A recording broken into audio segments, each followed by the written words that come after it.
Hello, everyone. I believe we are live for today's stream. I'm gonna wait for people to get in. I'm gonna also promote on my YouTube. Let me just go on to and find a stream on my channel. That way.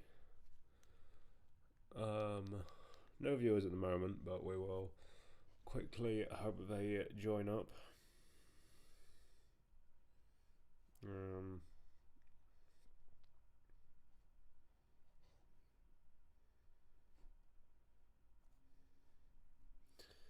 So here we go.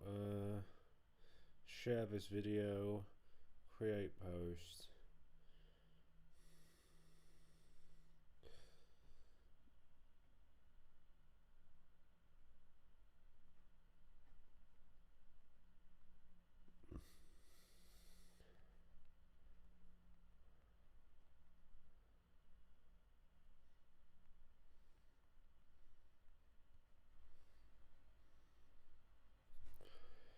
Hello, Saye. You're a regular commenter, aren't you? So, yeah, you're in here. So first of all, today, as you can see from the title, we are going to be ranking every single title campaign in Formula One history, going chronologically, and then we will, after that, we will do ranking every single driver since 1990. So we've got an action-packed day. If you couldn't already tell, I am currently slightly ill, so I might blow my nose at some point during this stream. So if you're wondering why that's the case, that's the case. Meanwhile, I'm trying to work something out on my side of the YouTube. Yeah, currently only one viewer, which is a shame considering I managed to somehow, despite going quite inactive. I'll say that straight away. Because despite being quite inactive over the past couple of months, I've been keeping my subscribers, which is good. And by the way, I was gonna try and monetize my stream off camera, so that you're not off camera, but so that you guys didn't have to see me actively go in and switch stuff. I hope that hasn't just leaked my email. If it has, then that might be an issue. But if we go to my channel, I might be able to, for some reason, when I go on my mobile version of the app, it doesn't let me. There we go. It doesn't let me monetize a stream. There we go. On. There we go.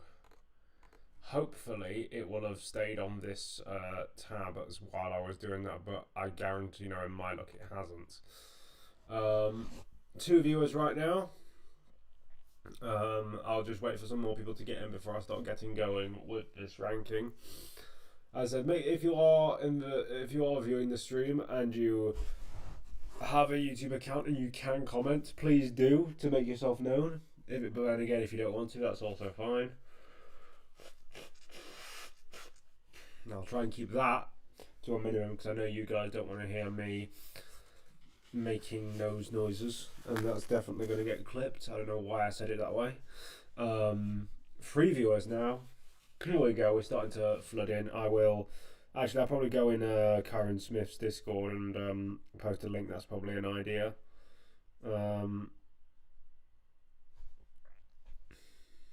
Here we go. 3 viewers. As I said, if you are here, do make yourself known so it's not just one person in chat. I'm gonna quickly go in and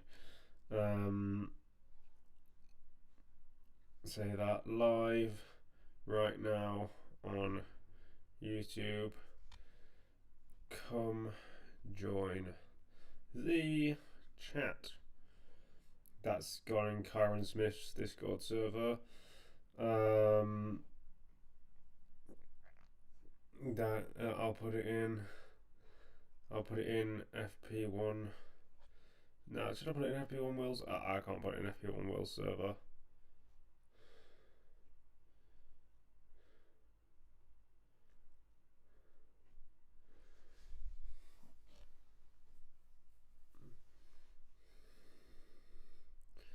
So yeah, hopefully we'll get some more people in. As I said, 3 viewers is still very good. Piastri beginning to slip up back recently. Oh yeah, I mean I haven't talked about the most recent season a lot because before my 2012 video, the last thing I posted on this channel before my 2012 video that came out a couple of months ago now, the last thing that came out before that was my pre-season chinwag, and that was a very long time ago. That must have been in February, March time. A lot's happened since then, and yeah, I mean, Piastri looked to be the one who was going to do it all. He was keeping it clean while Norris wasn't, and now it's the case that Norris is more clean than Piastri, but that Verstappen is clearer than both. And people have been saying that it was you ranking a load of drivers. Actually, yeah, it was something like that. But what I was saying was, I've forgotten what I was actually gonna talk about.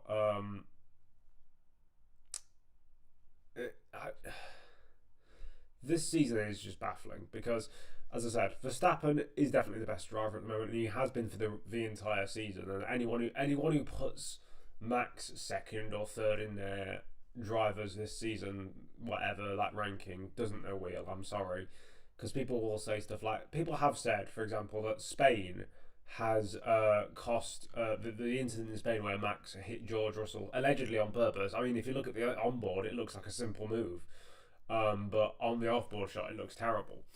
By the way, hello to Mabini Games. Hi Nedzo. Hello, my friend. Hope you enjoy the stream, and we've got 5 viewers now, so I believe we can probably get going with this. But I'll quickly finish off my point on what I was about to say. So people have been saying that Max's incident in Spain, whether you think it was on purpose or whether you think it wasn't, and the subsequent penalty has lost him a big chunk of points in the championship. Obviously, it did. I think he went from 3rd on that restart to a 10th place finish. I think he ended up finishing 5th on track in that race, so he lost 9 points from that. However, I believe that people have forgotten about certain other instances of problems, like for example in Austria when he got taken out by Antonelli, and what was the one I was thinking of? And Britain when he had that front wing. He had a dry spec front wing, and they were in the rain. So I believe that. I'm just gonna bring my chair forward. I believe that without those, Max would be very, very close. I mean, 10 points, between 10 and 15 points in Austria, because the car wasn't competitive at that point, and he lost I can't remember where he finished in Silverstone. I think it was P5 when he could have won. So again, that's about 20-25 points that he could have got just by things that were outside of his control. Now I know Norris has had things outside of his control, the 18 points in Zandvoort being the main example, and Piastri's pretty much have nothing in races. So yeah, it would be even closer if it wasn't for those factors. To be honest, what Vettel did at Baku to Hamilton was even worse than what Verstappen did to Russell in Spain. Yeah, I can agree with that. I mean, I'm surprised that Vettel didn't get more at the time. I think if that happened now, with all the constant fanfare and all the popularity surrounding Formula 1, I think they actually would have done something a bit bigger.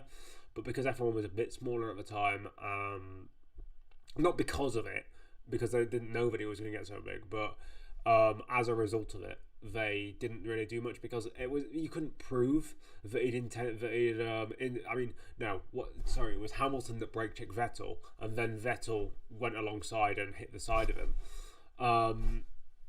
Obviously, you know that Vettel did that on purpose, but I don't think they wanted to fully, completely gutter the title. Well, he effectively got a 30-second time penalty. What, Vettel or Verstappen? Did Verstappen get a 30-second time penalty in that race? Jesus. Vettel got, was it a 10-second stop go that Vettel got, I'm guessing, for that? And it did take him out of contention because he was nowhere near the win for the rest of that race, but also neither was Hamilton because of his headrest issues. That race was just bonkers. I remember watching it live with my dad, and he was just saying, yeah, this is bonkers. I remember at one point Massa was going to win, and I mean, Massa in a 2017 Williams nearly winning a race, Stroll coming nearly second. Yeah, it was a very, very strange event. But I do like Baku. It's a modern classic of a circuit, that one. I enjoy watching races around there, and I think of all of the new tracks, it's got some character.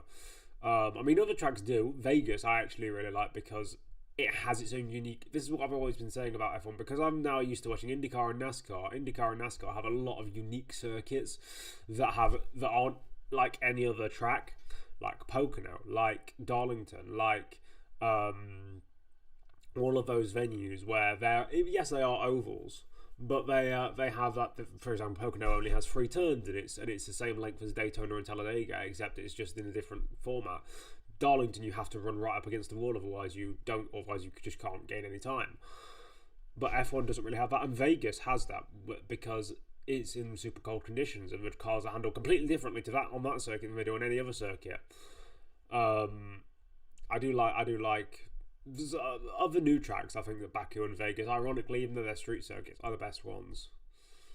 But yeah, I think we'll start getting into this video now. I'll keep the stream up I'll keep the comments up on my phone, because currently I was just watching them off the side of my Streamlabs desktop app. So I'll quickly get the YouTube stream up on my phone, so that I can see exactly what people are saying about me, and so I can ban them if I don't like what they're saying, obviously. So yeah, as I say, I hope everyone is enjoying the live stream. But yeah, as I said, I'll keep that up so that you guys can chat with me while we see. We've gone down in viewers, but it's okay. We can roll with it. So the first season we're going to rank on this list. So you can see I've made the categories perfect / near perfect, consistent and very fast. There's a bit of a long-winded one there, which is slight errors, poor consistency, or less errors with less pace, and then lots of errors and poor pace for the fourth one. Bear in mind, this is all my opinions, and this is also all subjective, and as you can see, I based it on a set of criteria that some people might not agree with, some people might agree with it. It doesn't matter, because it's just opinions. But yeah, first season, actually a decent one to start with. So Giuseppe Farina in 1950. I mean, it's not a bad campaign. I think that he didn't make any obvious errors, I don't believe, in the season. The only problem was he never won a race that Fangio finished, and Fangio I don't think won a race he finished. I think they traded first places in every race apart from the Indy 500. It was a weird season. So, I mean, he did take pole a couple of times, which, when Fangio is your rival, is incredibly impressive. However, I think that Fangio had one more mechanical retirement than he did, and in a effectively six race season, one mechanical retirement more than your rival, even with dropped scores, isn't very good. So again, it's not a bad campaign. I just don't think it's that impressive. I'm gonna keep it in that slight errors, poor consistency, or less errors with less pace, because it was the latter of that category, less errors and less pace. It had not many errors, but not the top level of pace either. Well, it's kind of hard to say a champion has poor pace. Maybe worst to the best. That's what I mean. It's all relative. This is not poor pace as in, oh my god, they're just as good as Esteban Gutierrez, or they are the same as Ukyo Katayama. Like, no, this is This is more a case of relative to the rest of the champions, how good were they, in a way. So yeah, that's Farina. Next up is Fangio's 1951 campaign. This is gonna end up being a bit of a problem, I think, because Fangio, I mean, he's in my opinion the greatest driver of all time, and pretty much all of his titles are going to end up going in that top category. So 1951 for Fangio, I mean, it was very good, but it wasn't a super standout campaign for him. Like, right, can you guys see my screen? You can indeed. So that's my Google thing. So 1951 Formula One World Championship. Oh, I've already got it highlighted here. So if we look at Fangio's results in this season, so I'll take you through my logic as well. So you can see here, he finished first in 3 races. He finished, and second in the 2. And then second in the other ones, losing out to Gonzalez in Britain and Ascari in Germany. So this is the thing. Obviously, Alfa Romeo started the season as the best team. That's why he won in Switzerland. That's why he won in Heim, which was, fun fact, the longest race in Formula One history in terms of distance. I think they did 600 kilometres, which is about twice a modern Grand Prix distance. But as you can see, he did get 2 second places. At that point, though, the Ferrari had overtaken the Alfa Romeo in terms of car development and car speed. So I think it is a perfect or near perfect season. He pretty much maximised the results in every single round he competed in. Obviously, also won, as I said, won in Switzerland, France, and in Pedralbes, the final race of the season, and finished second in the 2. Obviously, you can see he's got a 9th place in Belgium, but I think he has some sort of issue, and he was still classified. Yes, indeed, he was 4 laps down. Fangio is not finishing 4 laps down without some sort of issue.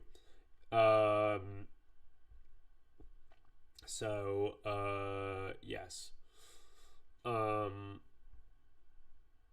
Perfect. So, yeah, perfect, actually near perfect season for Fangio. 1952 for Alberto Ascari. Right, now this season obviously comes with a massive caveat, because although...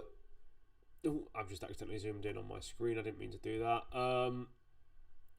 It was a very, very good season. Like, you can't win literally pretty much... You can't win every race you compete in and it not be a good season. Like, literally, he retires from the Indy 500 and then goes on a 6-race win streak with pole and fastest lap in 5 of those. And you can't do that whilst it being a bad season at the same time. And without drop scores, he would have had double the points of anyone else, which is insane. But you have to look at the fact that the Ferrari was not... people talk about cars and competitiveness, but if you look, for example, at Spa, I know it was a 4-minute lap time back then, 4-minute 37 pole time, but the gap between the fastest Ferrari and the next fastest car being 15 seconds, that's roughly 3 or 4 seconds over like a normal 1-minute 40 lap. I mean, we could go to one of the other common circuits, like for example Silverstone, for this. So the pole time was a 1-minute 50, and the next fastest non-Ferrari was 5 seconds down. So Ascari only had his teammates to compete against. Obviously, he had Farina and he had Taruffi as his main teammates. I mean, Farina obviously a champion, but he was past it by this point in his career. He won his last race in 1953, but by 52, he was already starting to show signs of decline. And Piero Taruffi, although as you can see, he won the first race in Switzerland because Ascari didn't turn up. He was an alright Grand Prix driver, but he wasn't the top echelon of drivers. So Ascari basically had an unprecedented or an unchallenged run to the championship. It's still a great season, I think, because he made no errors, no obvious errors anyway, because he won every race. And just skillfully drove and only retired in the Indy 500, where I believe he had some sort of failure. So, I think it's a perfect / near perfect season, but because of the caveats surrounding his car performance and the fact that he's just not as good of a driver as Fangio, he has to go behind Fangio for me. I'll quickly answer what you guys are saying in the chat, because I can see a couple of questions flying in. Fangio and Schumacher are the two goats, to be honest. I mean, I don't agree with that, but we'll get into that in a minute. On one day, I can pick one. On the other day, I can pick the other. Okay. Why was the Indy 500 part of the World Championship? Basically, when the FIA created the Formula One Championship in 1950, so Formula One regulations had existed since 1946, but it was codified as a World Championship in 1950, because this is the fun fact: the first Formula One Grand Prix was not the 1950 British Grand Prix. The first Formula One Grand Prix was the 1946 Ciaron Grand Prix. It was the first race held to Formula One specification regulations, and it was won by Achille Varzi of Italy. Regardless of that, basically, when they codified the World Championship and they said these are going to be the races that are part of a World Championship, they put them all together on a list, and it would have been Britain, Switzerland, France, Italy, not Germany yet, not Spain yet, but all of those nations. Now, what do all those nations have in common? They're all European. So you can't go around calling yourself a World Championship if you're only based in Europe. So, instead of, setting up a race in America, setting up a race in Argentina, setting up a race elsewhere in the world where motor racing was prominent. I mean, they did technically set up a race in America, but they didn't set up a race in America. They borrowed the Indy 500 because I don't know why they did it, because I don't know if they thought that Indy 500 drivers would try and come over and do the full F1 season, or that F1 drivers would go and do a one-off start of the Indy 500, and it'd somehow work itself out. But it didn't, and that's why we ended up with 10 or 11 Indy 500s taking place that were part of the Formula One World Championship from 1950 to 1960. It's a bit, looking back, it's a bit silly, because you look at Formula One statistics and you see guys like Johnny Parsons, Bill Vukovic, Lee Wallard having Formula One wins, when there was hardly any crossover. As I say, Ascari did the race in 1952, Fangio did in 1958, or was going to, and then the guy who was, or his teammate or someone who was linked with, died in an accident, so he decided to not take part because of safety reasons. A couple of drivers tried it, but at the end, there was hardly any crossover. I think the only Indy driver that came over to Formula One was Roger Ward, who tried to qualify for the race at Sebring driving a midget car. Now, for those who aren't familiar with midget cars, basically they are stuff you'd see going around a dirt oval. So really light, they are really nimble on a short course, but on a big, massive road course like Sebring, he was 42 seconds off the pace. So yeah, let me have a look at what people are saying. Hi Nedzo said Gabor Shizmazia. I hope I pronounced that right, and I hope you have a good time. 100% of the points he finished. I figure it was just that they were under the same regulations, but obviously makes sense that he didn't last as part of a World Championship. They weren't under the same regulations. The Indy 500 was ran by the AAA, which is the American Automobile Association, whereas obviously the FIA ran the Formula 1 Championship. The Indy 500 was not ran by the FIA, and it wasn't under the same regulations. The cars were completely different, so I don't know why they did it, but they did. Probably just wanted the biggest race outside of Europe. Possibly, yeah, maybe. But they could have easily set up a race elsewhere in America, because American road racing was very popular. It existed since 1900. So they could have gone to some other racing circuit. I mean, I don't know when tracks like Sebring were opened, but it could have definitely been something. Anyway, we'll move into 1953. Now, Ascari's 1953 season is a bit less prominent, purely because, as I just quickly scroll through my list, because if we look through this, right, so the Ferrari, I mean, it started off the season, I think, just as dominant.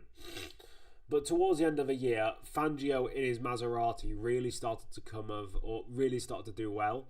You can see, for example, in, Ascari's season, he wins the first 3 races. There's not really much you can say about that other than, okay, that's really good.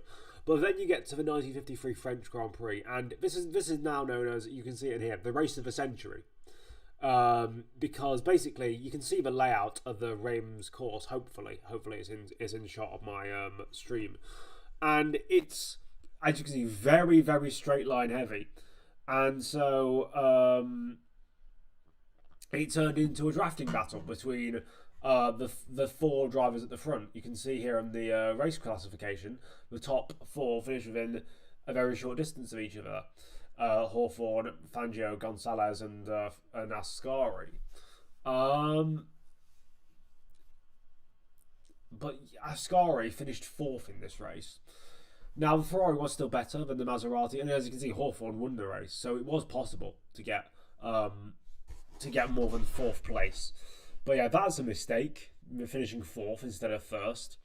I think in Germany, at the Nürburgring, he had reliability issues. He must have done, because finishing a lap down at the Nürburgring. I think that's the case.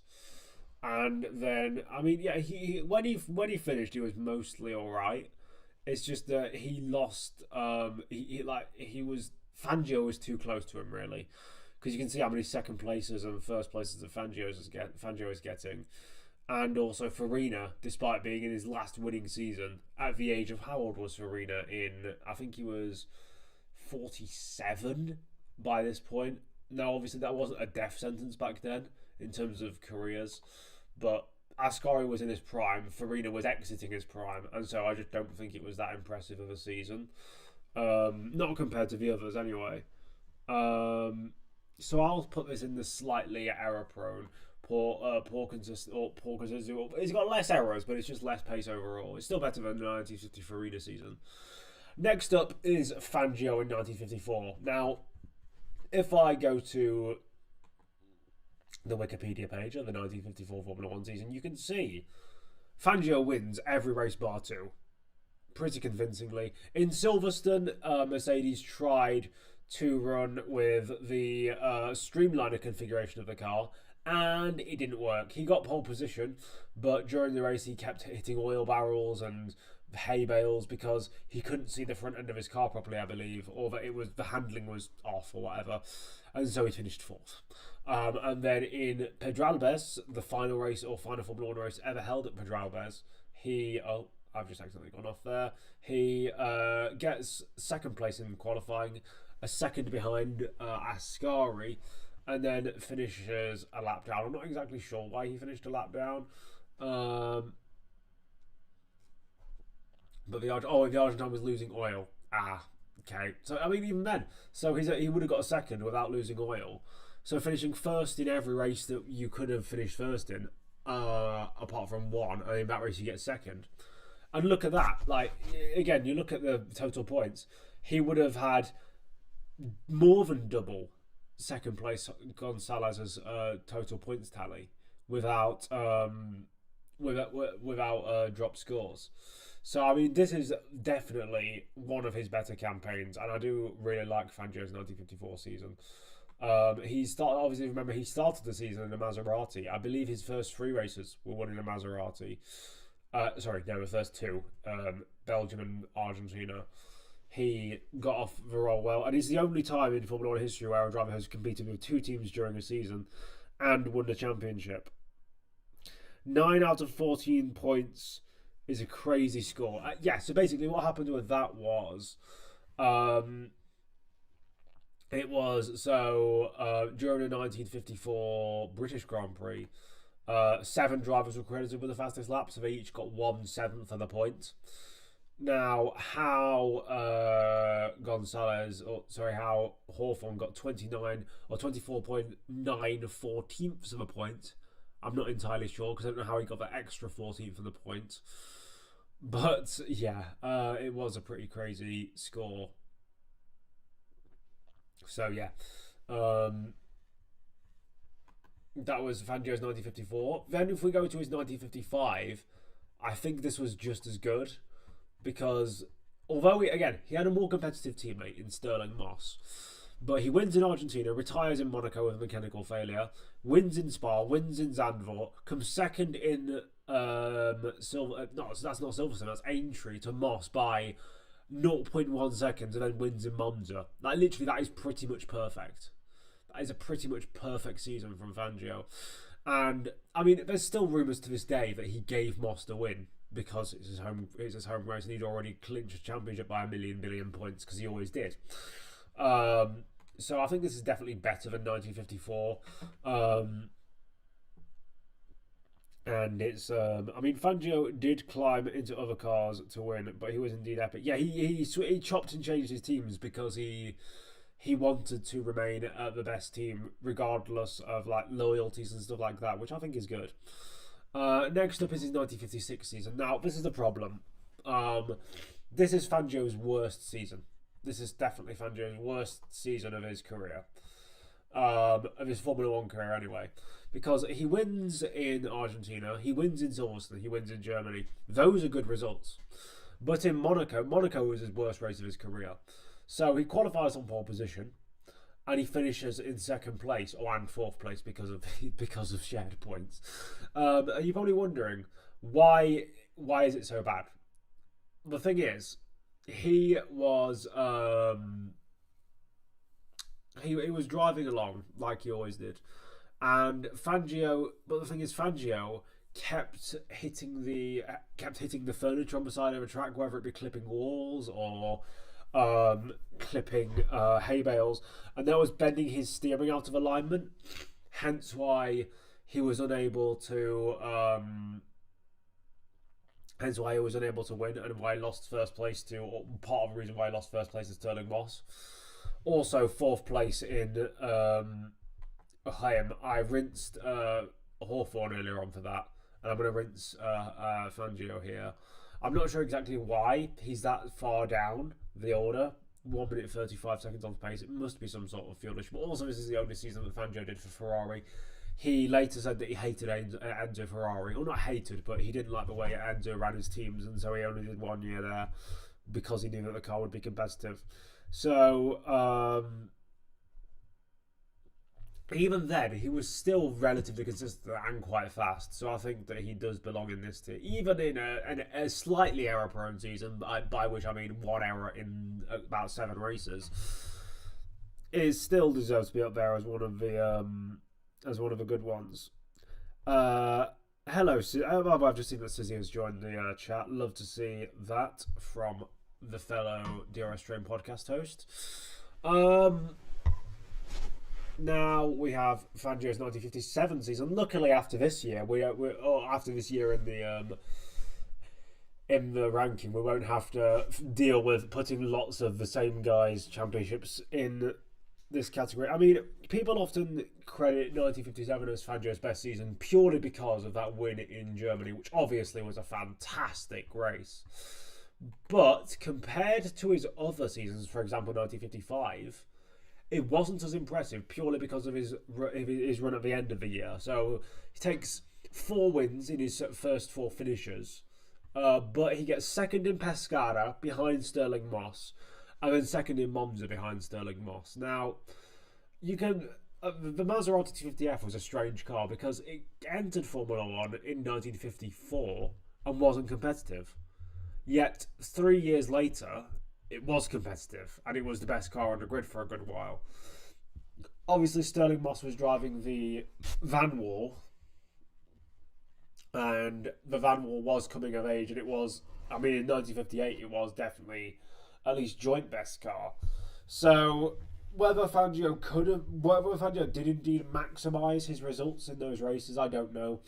But on pure balance of the fact that he didn't win every race, or was nowhere near as consistent, or not nowhere near as consistent, but not as consistent as his 1955 or 1954 campaigns, I'll put this here.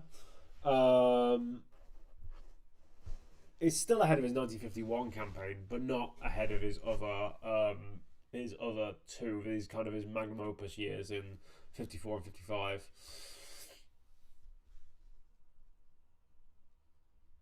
Germany 1957 Fangio, yeah. I mean, he had a great race there, but other than that, there was not really much going on. Next up is 1958 Mike Hawthorne. This just instantly goes in here. He finished second way too many times to Sterling Moss. He clearly wasn't on Sterling's level as a driver, and pretty much only got the title because Sterling Moss was a nice guy. Again, I've got nothing against Mike Hawthorn. I think that, considering his life situation, he did well, but considering everything else, I think I don't really take concessions for that. People saying stuff like, we'll get into this later, but people say like, oh, for his situation, for the fact that he only got into F1 when he was 32, Damon Hill was a fantastic driver.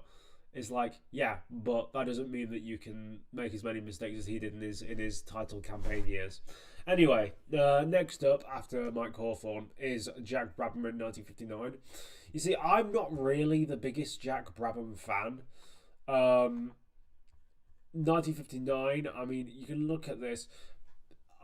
Right, so obviously, car performance.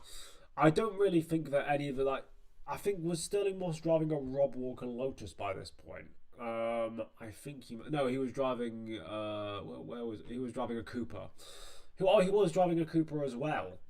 And so Moss was in a competitive machine.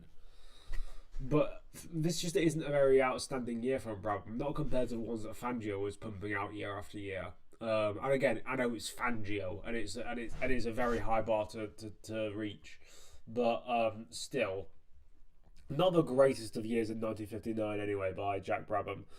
I will put it. I'm basically, for those of you who don't know, I've already made this list before, and I'm just basically, I'm not copying the results. If I see a result that I don't necessarily agree with, I will change it. But I have made this list before and posted it on Twitter and got a lot of I actually got quite a lot of interactions from it, mainly from Lewis Hamilton fans who didn't like that I only put one of his title campaigns in perfect / near perfect. But each to their own.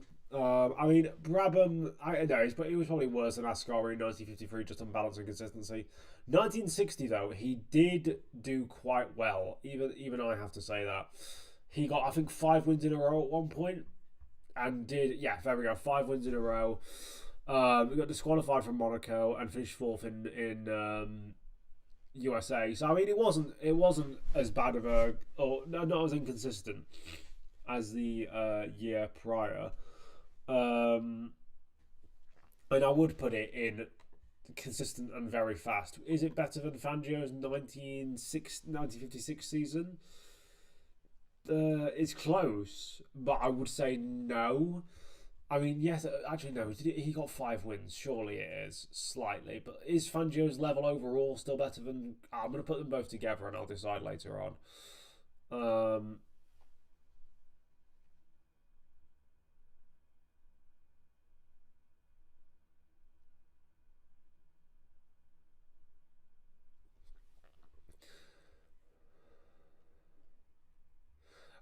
By the way, Sizzy, I don't have any schedule. The only thing I have to do is a league race that I've got at like 8 o'clock, so I should be fine. What happened in USA? I believe he ran out of fuel on the final lap in Riverside in 1960. Or was that might have been Sebring the previous year? Let's have a look. Let me have a look. Let me just Control F and search Brabham. Brabham however, eventually finished a battling 4th.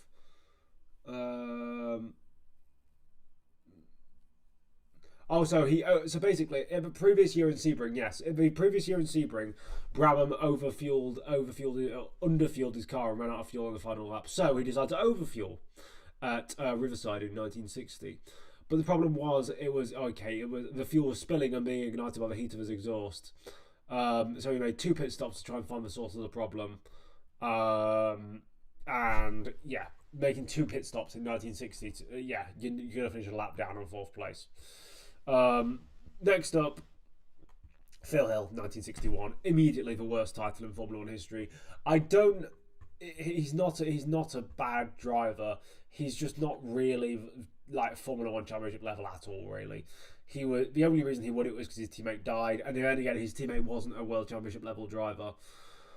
The fact that Sterling Moss won 2 races in a Lotus that had about 100 less horsepower At Monaco, fair enough, but at Nürburgring, when it's completely driver oriented, and the two tracks that are completely driver oriented on the calendar, Phil Hill and Wolfgang von Tripp lose to him. Yeah, it's just not a great championship year. 1962 is Graham Hill's title year, or first title year, should I say? And he's driving for BRM, and he gets quite a few wins. Obviously, I mean, actually, not a good result at Monaco, but he's pretty clear in drivers' championship. It's a bit inconsistent, obviously, not getting wins in every single race. Let me just quickly have a look. So I'm just scrolling through the list of seasons that I have. Where do I have Graham Hill's 1962 campaign? Where did I put it? Ignore me, I'm just being very blind. This is something you'll will find of me. Right, let me just go 1962. It's in the slightly error-prone category. I mean, yeah, that's fair. It's slightly above Grabham's 1959 campaign. And I think that's about fair, actually. That's pretty spot on. Who would have thought me from a couple of months ago would be able to do this? McLaren won in 1959 at Sebring, yeah. Phil Hill, the car collector, tier 2 for me. Yeah, it is. I wouldn't say Hill's title win in 62 was, because I think these results, I don't think Monaco 6th place was on merit, because I mean Hill was just better than that at Monaco. I don't know what happened to him there. Oh yeah, okay, an engine failure, and he still finished in the points and classified. Okay, yeah, and then Silverstone, he finishes 2 minutes behind. I mean, that could have also been. Graham Hill pushed his BRM hard, but had to settle for 4th and was straight back. Okay, so that was just genuinely on pure merit that he finished 4th place in that race. I think unless a driver finishes on the podium in every single race during a season that they can do, the ones that they finish without issue, you can't really put them in a higher category for me, at least.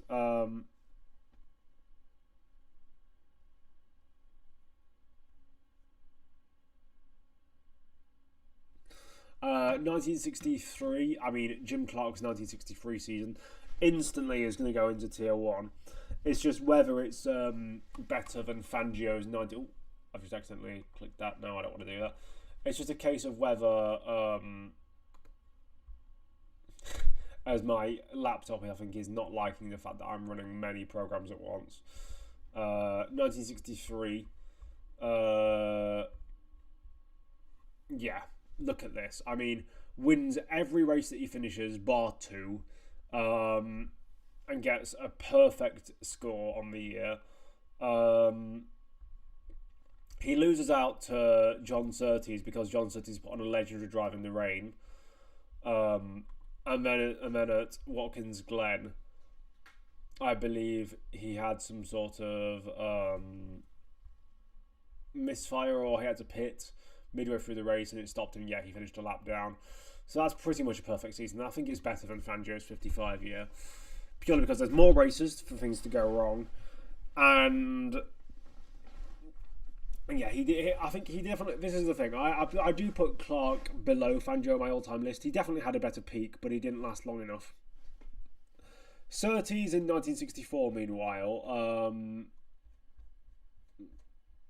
Surtees in 1964. Let's have a look at this, just to remind me of what happened. It was a close battle between obviously him and Hill and Clark in the final race as well. But as you can see, when he's not retiring, he's not always winning. He's just finishing in the top 3, which I said you have to finish on the podium in every race you finish without issue.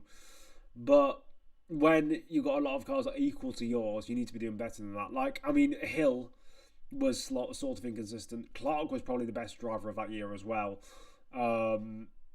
because he was just, every time he finished, he was winning pretty much. I mean, obviously, as you can see, 4th in Monaco and 5th in Mexico, but I don't think he finished a race at Monaco in his entire career, or at least he didn't finish one high up.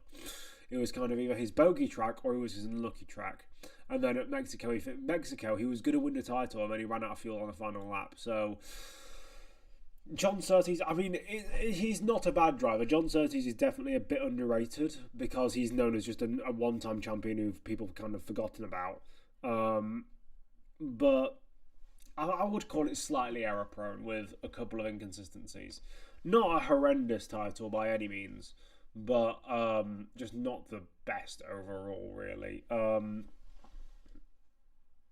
That's the way I'd put it anyway.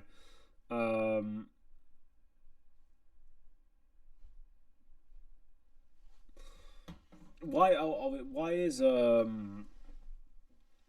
would actually no. I'm gonna put it below. I'm gonna put it below for arenas. To be honest,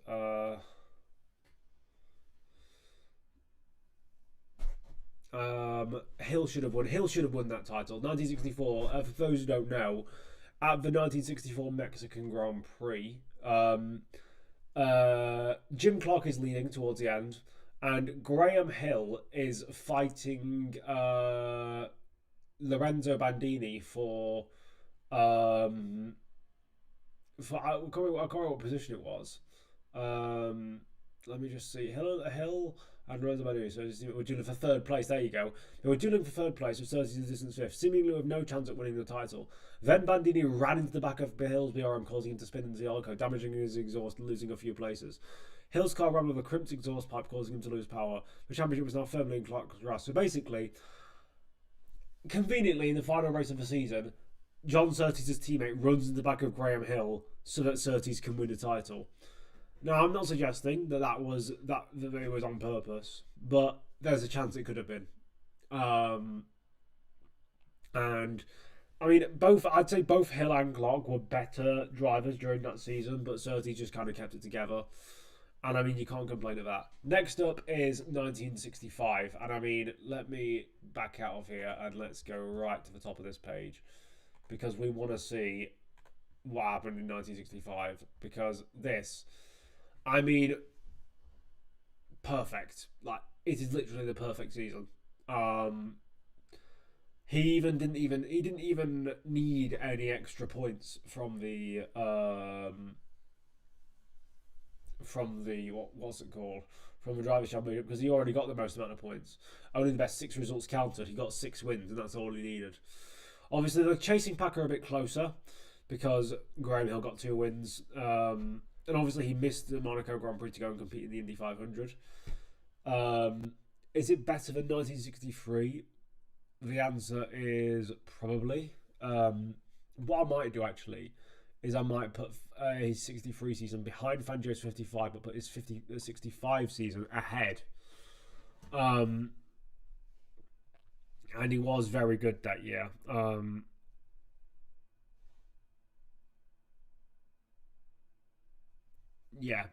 This season was pretty much the best season for any driver in Formula One history, without much competition. Like, to be honest, like, you would have to see someone. I mean, obviously he wasn't the best car, and he was winning it, but he was winning every race, and it was in an era with awful reliability. And I mean, he did get 3 retirements towards the end, but it was fantastic. Next up is Brabham in 1966. As I say, I don't rate Brabham really that much. It was not just because he lost to Dan Gurney as a teammate, yet Brabham won 3 championships and Gurney won 0. I mean, he did get 4 wins during the campaign, but you can also see, look at the amount of purple on that. You might not be able to see it properly because I'm quite zoomed in, but look at the purple on that. The amount of drivers that just hardly finished that year made him look a lot better than he actually was. Like, for example, his teammate Denny Hulme, for example, he DNF'd in 5 races, whereas Brabham only DNF'd in 3. So, despite winning 4 races in a row and having a comfortable margin in the championship, I do think that his 1966 season wasn't that special, to be honest.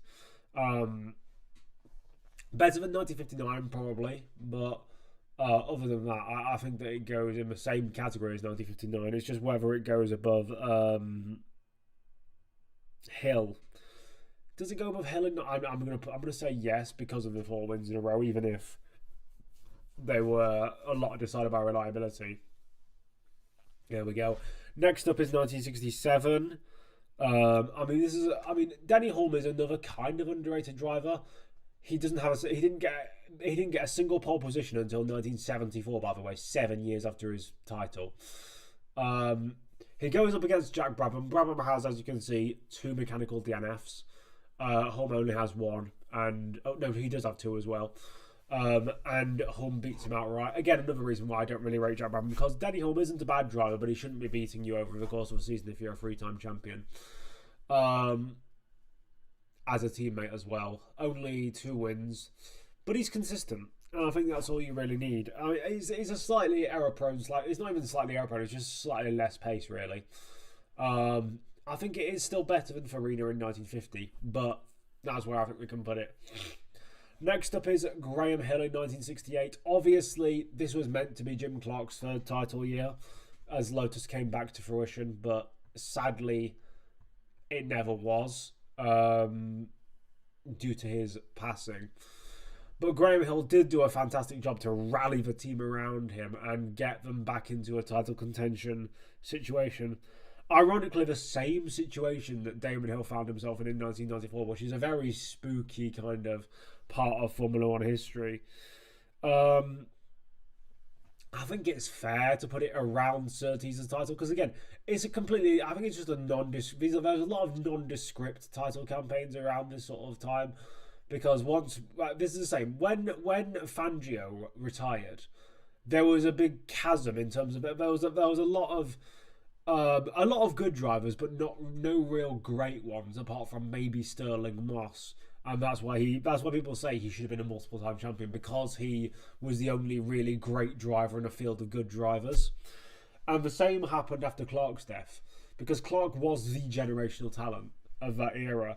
And I mean, you had Jackie Stewart, who was coming sort of age, Jock and Rindt, who was coming of age, but they hadn't reached their full peak of their powers yet.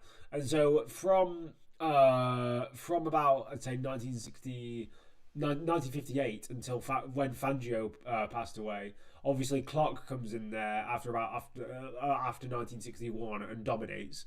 And then after Clark dies, it takes for at least until 1970, 1971 for Jackie Stewart to really come out of his shell and start performing consistently.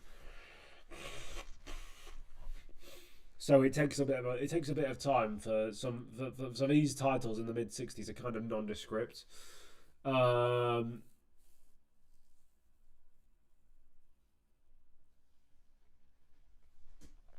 Yeah, Jack Brabham did win with his own team. Jack Brabham was very mechanically clever, and unlike a lot of drivers from his era, he was able to race quite late on into his career. So you can see here, he was born. Let me find him. Where is he in the standings? Oh my god, he's quite low down. Where is he? Oh my god, he scored 2 points in 1966. Sorry. But as you can see, he was born in 1926, which means when he retired in 1970, he was 44 years old. Now, nowadays, that like we've seen Alonso's doing that right now. But back in the 1960s, most drivers, like you pretty much, if you weren't some sort of legend, you retired before the age of 35, usually between the ages of 30 and 35 if you didn't die. And the best drivers usually went to about 37, 38. I mean, Graham Hill was competitive up until about 40, and that was considered quite rare. John Surtees was about 35 when he started falling off. Jim Clark was 32 when he died. I'm trying to think of the other drivers. Denny Hulme was about 37, 38 when he started falling off. Jack Brabham was still like winning races into his mid 40s, which that you have to respect, because it showed he did have longevity and mechanical knowledge and all that sort of stuff that comes with being a champion.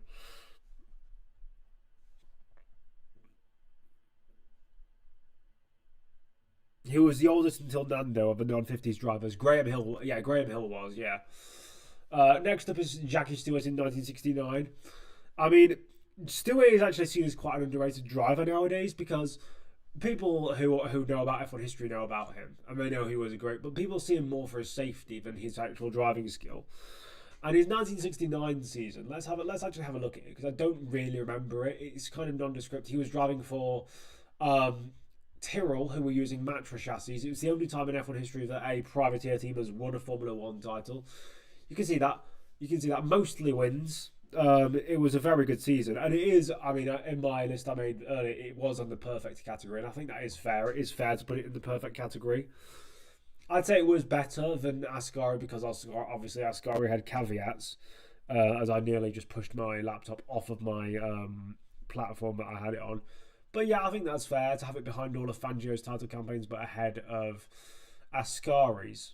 1970 Jochen Rindt, it also has to be up there because, I mean, the problem is a case of, do you want to be a really mean person to Jochen Rindt?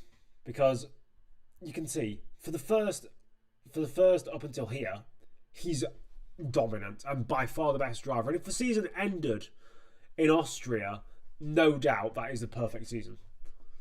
But do you say that because he didn't do up his seatbelt properly? I mean, yeah, it was a mechanical failure that caused him to crash into the barrier, but it wasn't a mechanical failure that caused him to die because of how the seatbelt, because he was wearing a seatbelt improperly, so it killed him. Do you hold that against him and say, actually, no, that's a mistake? I say no, because that's just a bit callous and a bit offensive. So I'd say it's a better season than Stewart's campaign, because literally he won every race he finished, because the Lotuses were quite unreliable back then. And so I think it goes above Stewart's campaign, but not above any of Fangio's, because I think that had he done the full season, would he have finished every race in first? Probably not.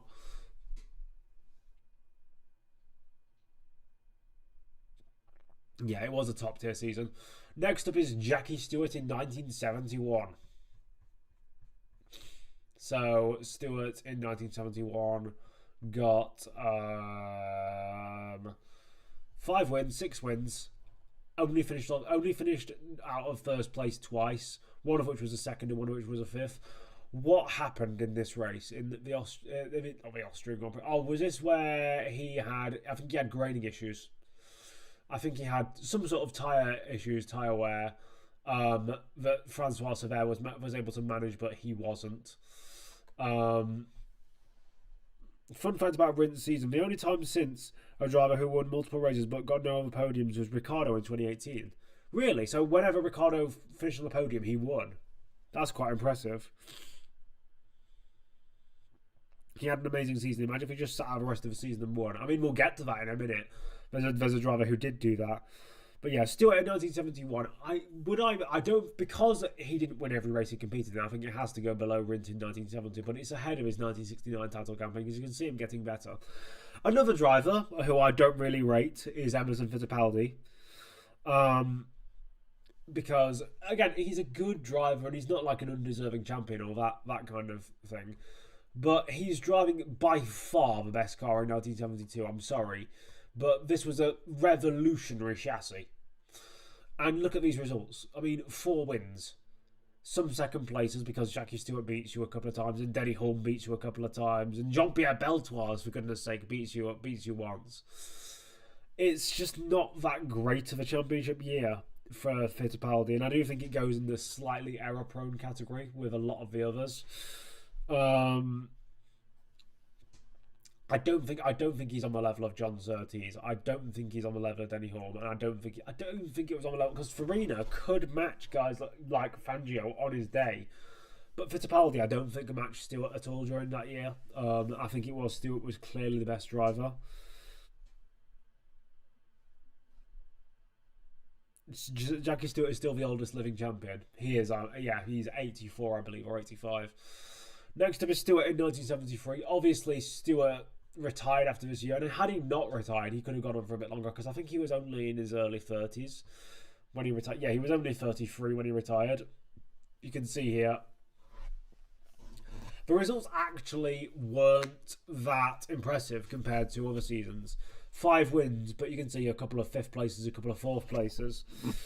For Stewart in 73. Let me just quickly have a look at where I put this season before, because basically when I previously looked through this, I went through and I checked all of these results to see if they were for reasons that aren't otherwise known. And this season, yeah, it goes in consistent and very fast, which I think is fair because he has had a couple of bad races. It's just a case of whether it goes over the other two. Let me just have a quick look. Yeah, I'd say it goes above Brabham 1960. Fangio 1956 though, I'd say no, because even then Fangio wasn't finishing in 4th place when he was having his bad races. Next up is Fittipaldi in 74. I mean, I'd have to have another look at this, but I don't think it was a particularly rosy season for him. Yeah, you can see 5th place, 4th place. I mean, the 10th and 7th, I believe, were reliability. But yeah, again, Fittipaldi, 3 wins in 1974. I mean, the car wasn't as good as 1973, I'll give him that. The Ferrari was definitely the best car at the end of the year. At the start of the year, the Tyrrell was quite competitive throughout. So it wasn't as dominant as he had been in the Lotus in the previous year, because obviously he was driving the McLaren in 73. But yeah, only 2 pole positions, 3 wins, and nearly losing out to Clay Regazzoni. I mean, Regazzoni was a good driver. He has arguably the best rookie season in F1 history. But yeah, I just don't rate Fittipaldi for this reason. Like, look at his title campaigns; they're nothing special. So I will go for just average speed, or poor speed. In fact, it's not as bad as Phil Hill, or is it as bad as Hawthorne? Because Hawthorne at least could finish second. Actually, that's a good point. Hawthorne could at least finish second loads of times. So Fittipaldi goes in there. Next up is Niki Lauda in 1975. Now, we all love a bit of Niki Lauda. Let's have a look at his results. Now, that's a good season. 5 wins. It started off a bit shaky, you know what I mean, a little bit wee, but he builds into the year and ends it as a dominant champion. Meanwhile, Fittipaldi in the McLaren was 20 points back. Where did I put this before? I ended up putting this in my... I actually ended up putting it in the slightly error-prone section, which is fair enough considering he didn't get all great results. Slightly ahead of Brabham in 1966 is where I put it, and that does seem about right. He wasn't as good as Ascari, but he was here.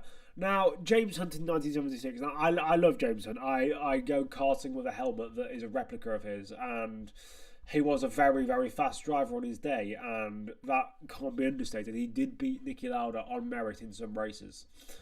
However, he was not winning the World Championship unless Niki Lauda had his accident.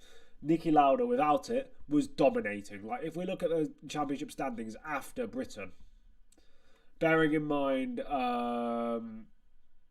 Hunt would get disqualified from this race. So actually, Niki Lauda had 58 points, while James Hunt had 26.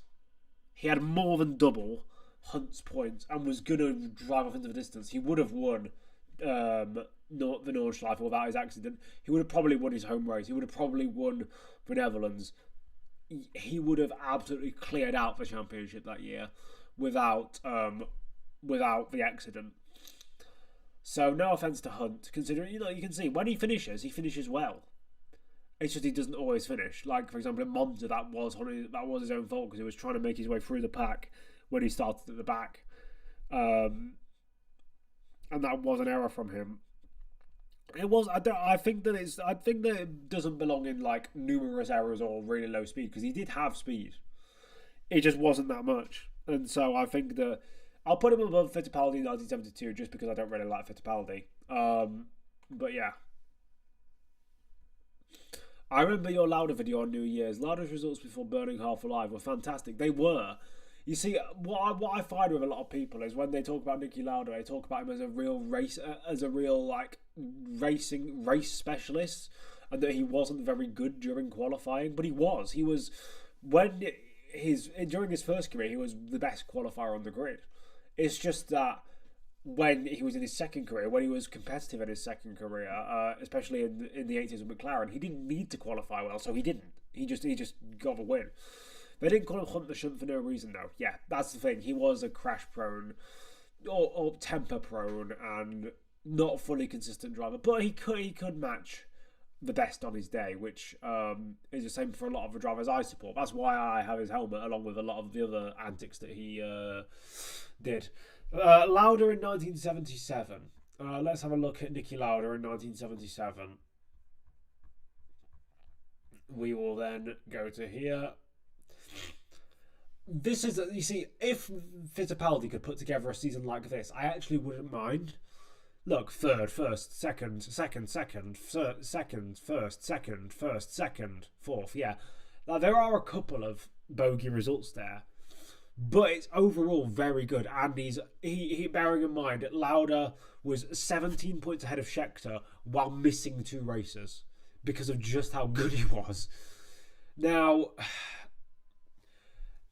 do you hold those last 2 races against him? Because the reason why he didn't compete in the last 2 races in 1977 was because he fell out with Ferrari. Basically, during the time he spent away from the Formula 1 paddock in 1976, literally as soon as he had his accident, Enzo Ferrari wanted to replace him instantly with Clay Regazzoni, and because Lauda said it's because Ferrari thought he was never going to return, and so he wanted to instantly get him out of a car, permanently.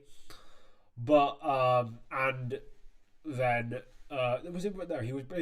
I said they brought in Regazzoni. They didn't. They brought in Reutemann, and he didn't like that. And so when they got rid of Regazzoni, who was one of his best mates on the grid and his teammate for multiple years, and when they replaced him with Reutemann, he was like, nah, screw this, and joined Brabham for the next year. And once his championship was wrapped up, he left the team because he just didn't want to be in that environment, which is fair enough. Obviously, there were some bogey races during that campaign, so it can't be fully classed as a great, goated season. But it's consistent and very fast. It is still very consistent and quite fast. So, I think that is it as good. I don't think it's as good as Brabham 1960 actually, but we can put it there. Next up is Mario Andretti in 1978. Now, obviously, he is one of only 2 American champions, even though he was born in modern-day Croatia. But again, you look at this campaign, don't get me wrong, it's not as bad as some of the other ones we've seen. But 4 wins, when your teammate has 2, it looks impressive. But people don't realise, well, first of all, obviously, Ronnie Peterson died and didn't have a chance to compete in the final 2 rounds. But also, Ronnie Peterson, for the entire year, had a worse spec car than Andretti and was forced to finish second to him in all of these races. You can see where they finished 1-2, 1-2, 1-2, 1-2, 1-2 again there in Zandvoort. Without those, I think Peterson could have easily become champion. And he was number 2 driver. There was no competition in terms of other drivers and their cars, as you can see. Reutemann was only winning. Actually, no, he wasn't only winning when Andretti fell down the order. He did that in Long Beach. But yeah, Andretti isn't really the greatest of champions. In terms of overall driving talent, yes, because obviously he's competed in multiple series and been successful in them all. But he can't be considered in the top echelon of champions. So he has to go poor pace into that category. Next up is Jody Scheckter in 1979. Scheckter is a very underrated driver. This is also, remember when I talked about vacuums? This is going to sound weird. Remember when I talked about vacuums and the fact that there was certain eras that they had a lot of good drivers but not a lot of great drivers. This is what happened. So you had a drought when Fangio retired. You had a drought when Clark died, and you had a drought when Lauda retired for the first time. Because again, Jody Scheckter, great driver on his day, but this is not the best title campaign. Look, 3 wins, quite a few bogey results.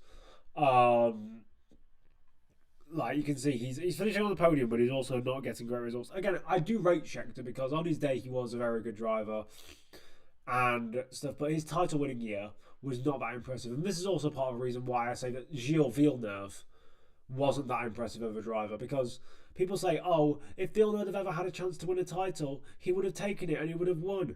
He did have a chance to take a title and he didn't take it.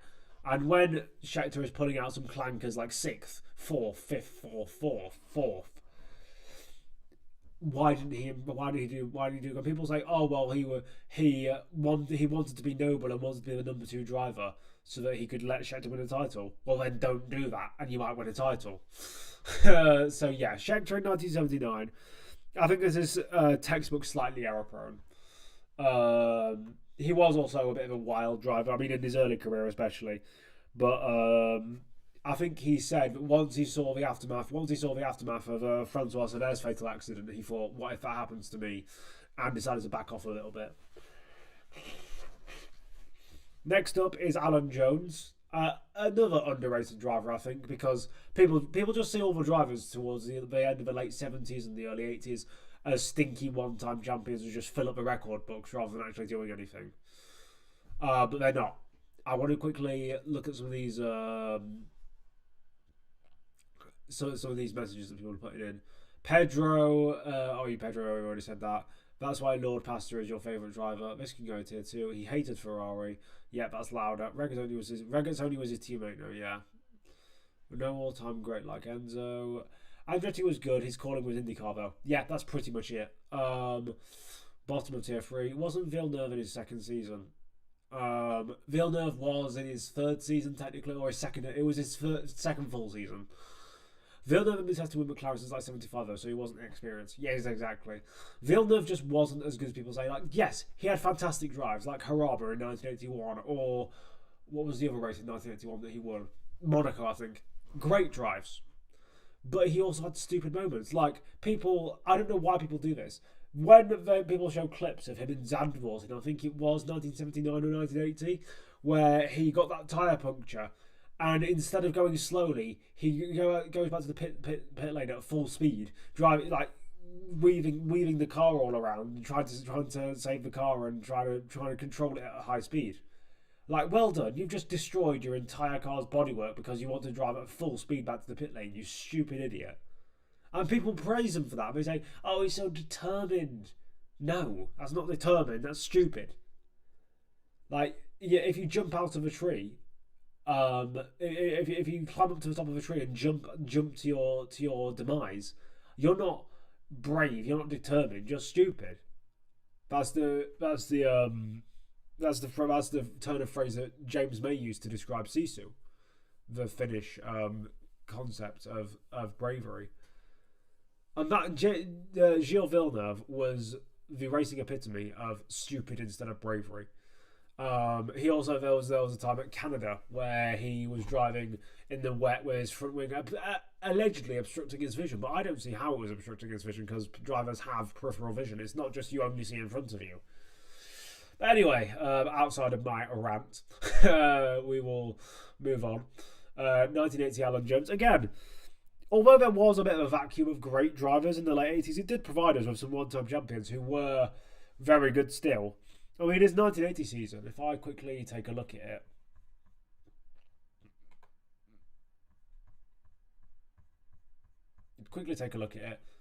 5 wins, lots of second places, lots of third places, finishes on the podium in every single race he finished, and you can't really complain at that, to be honest.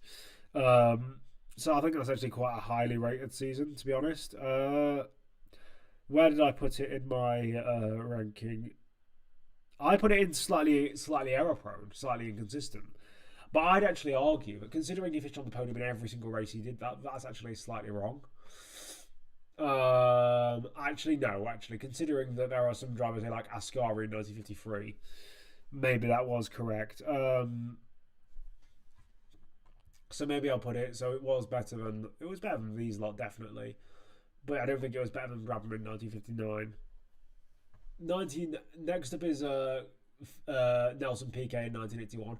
Now, since Piquet's, let's say, interesting statements in the media in recent years, people have started to dog on him for his championship years. People saying that that he's like the worst 3-time champion or whatever, and he might be. I wouldn't be able to say that off the top of my head that he isn't. But I mean, obviously, 3 wins in a 16 race season isn't great, but he's had a lot of reliability in 1981. He did have a few clankers towards the end of the season. As you can see, the 6th, 5th, and 5th definitely didn't help him. It was definitely slightly error prone, but I don't think it's as bad. I don't think PK's as bad of a driver as people make him out to be, because people make him out to be some sort of three-time champion who just looked into all of his championships. Like, no, he didn't. He still had to beat Alan Jones, reigning champion, Carlos Reutemann, who was a championship-level driver, Jacques Lafitte, who was a championship-level driver. I mean, Alain Prost, when the Renault decided it was going to finish a race, you know, and that kind of stuff. But yeah, he was a good driver still. People don't realise just how good he was because of his media presence now. Right, I mean, they should rightfully question him, but I don't think he should be held in as bad regard in terms of his racing as he is. At least personally, that's how I see it. Next up is Keke Rosberg. I mean, this is an awkward one because unlike most of the years we've covered so far, the Williams obviously was nowhere near the fastest car on the grid. It was fourth fastest. But the problem was it was better on reliability than the faster cars around it. So it was probably second best on balance of the year. So genuinely, unlike all the other drivers where you'd say, for example, this fifth place at South Africa was a bogey result, this fourth place at Detroit was a bogey result, this fifth place at at Paul Ricard, and fifth place at Cesar Palace, they would all be bogey results in a normal season. But because that car genuinely was not on that level, and those races were won by drivers in turbo cars, those aren't considered bogey results. So ranking Rosberg's 1982 season is incredibly hard because of that fact. I don't know where I put it in my list. I need to just quickly find it. I put it inconsistent and very fast, which is probably about right. Now, I'll show you where I put it initially, because initially I put it below Stewart in 1973, but I'd actually argue it wasn't. I'd argue it was just as good as... That's the thing. He was just as good as the real greats when he wanted to be. It's just that he didn't always perform. What do you think of this year, of the comparison people make between 1986 and this year's title fight? I mean, the only way it's the same as 1986 is that you have a driver in a slower car beating fast drivers in a faster car. I'd say it's more like 1995 because you have... Obviously, in 1995, you had Damon Hill and David Coulthard in the Williams, which was the better car. I don't care what anyone says. It was a much better car, even though it didn't win a Constructors' title. You have those two drivers in a much better car, and they are just taking points off each other and just taking points off themselves. And the faster driver in the worst car comes along and just wins. So, I mean, I see the 1986 comparison, but in 1986, the two Williams drivers were taking points off each other, but they were both performing really well. I don't usually say good things about Mansell, but he was performing well that year, even if it wasn't as good as PK. Pironi should have won the title. Missed 6 races and still barely lost. I mean, yeah. Or there was drop scores still, but that is a point to be made. He would have won the title without his crash at Hockenheim. But would that have instantly made him the best driver? I don't know. I don't think so. But yeah, Rosberg was good during 1982, sorry. Speaking of 1983, you see, I know that, for example, Ciaron Smith rates this season very highly for PK because apparently according to him, him and Prost were both right at the top of their game, and PK just slightly edged out Prost in a very similar machinery. I do think it's definitely PK's best championship year. And he's definitely inconsistent and very fast. Because, yes, although he's had 2 bogey results, for example, here in Detroit and Belgium. Detroit and Zolder, sorry. No, it's not Zolder, it's Spa. He's had 2 good bogey results there, but for the rest of the year, he's super consistent. So I think he is kind of right in that way of consistent and very fast.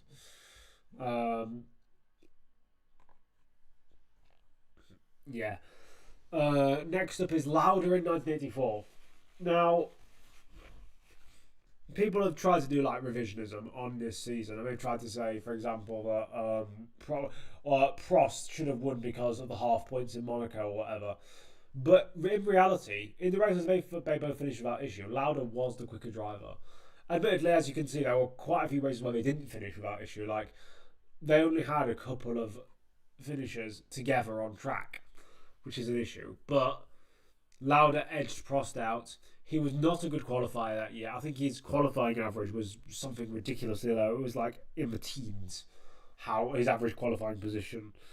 But he didn't need to get good qualifying because, as you can see, he won or finished second in every race he finished bar one, which is pretty impressive.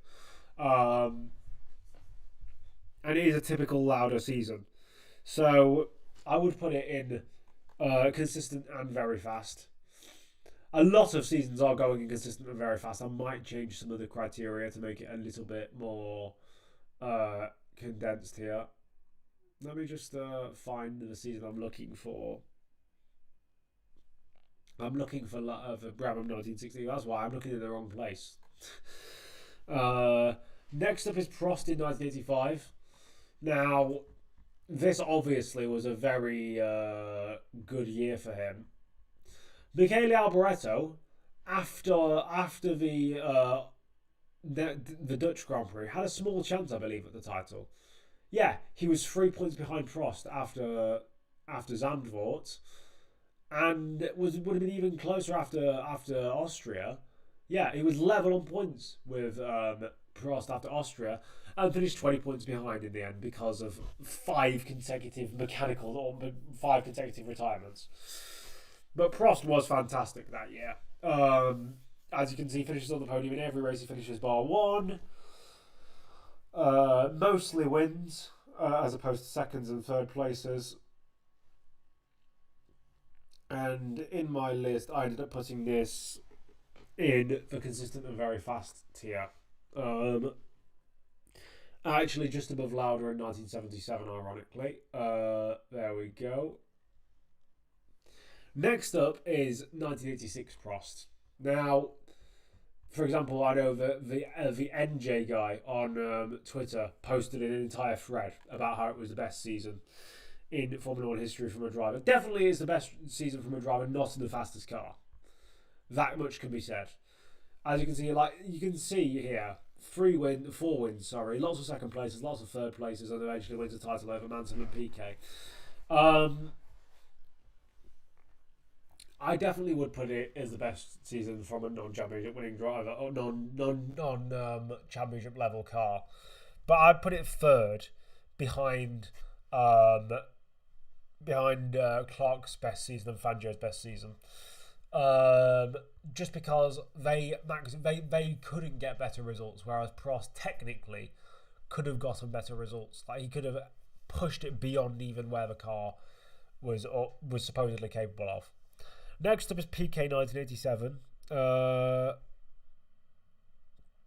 1987. I put it in slightly error prone and inconsistent, but towards the top end of that category. Because let's have a look at it.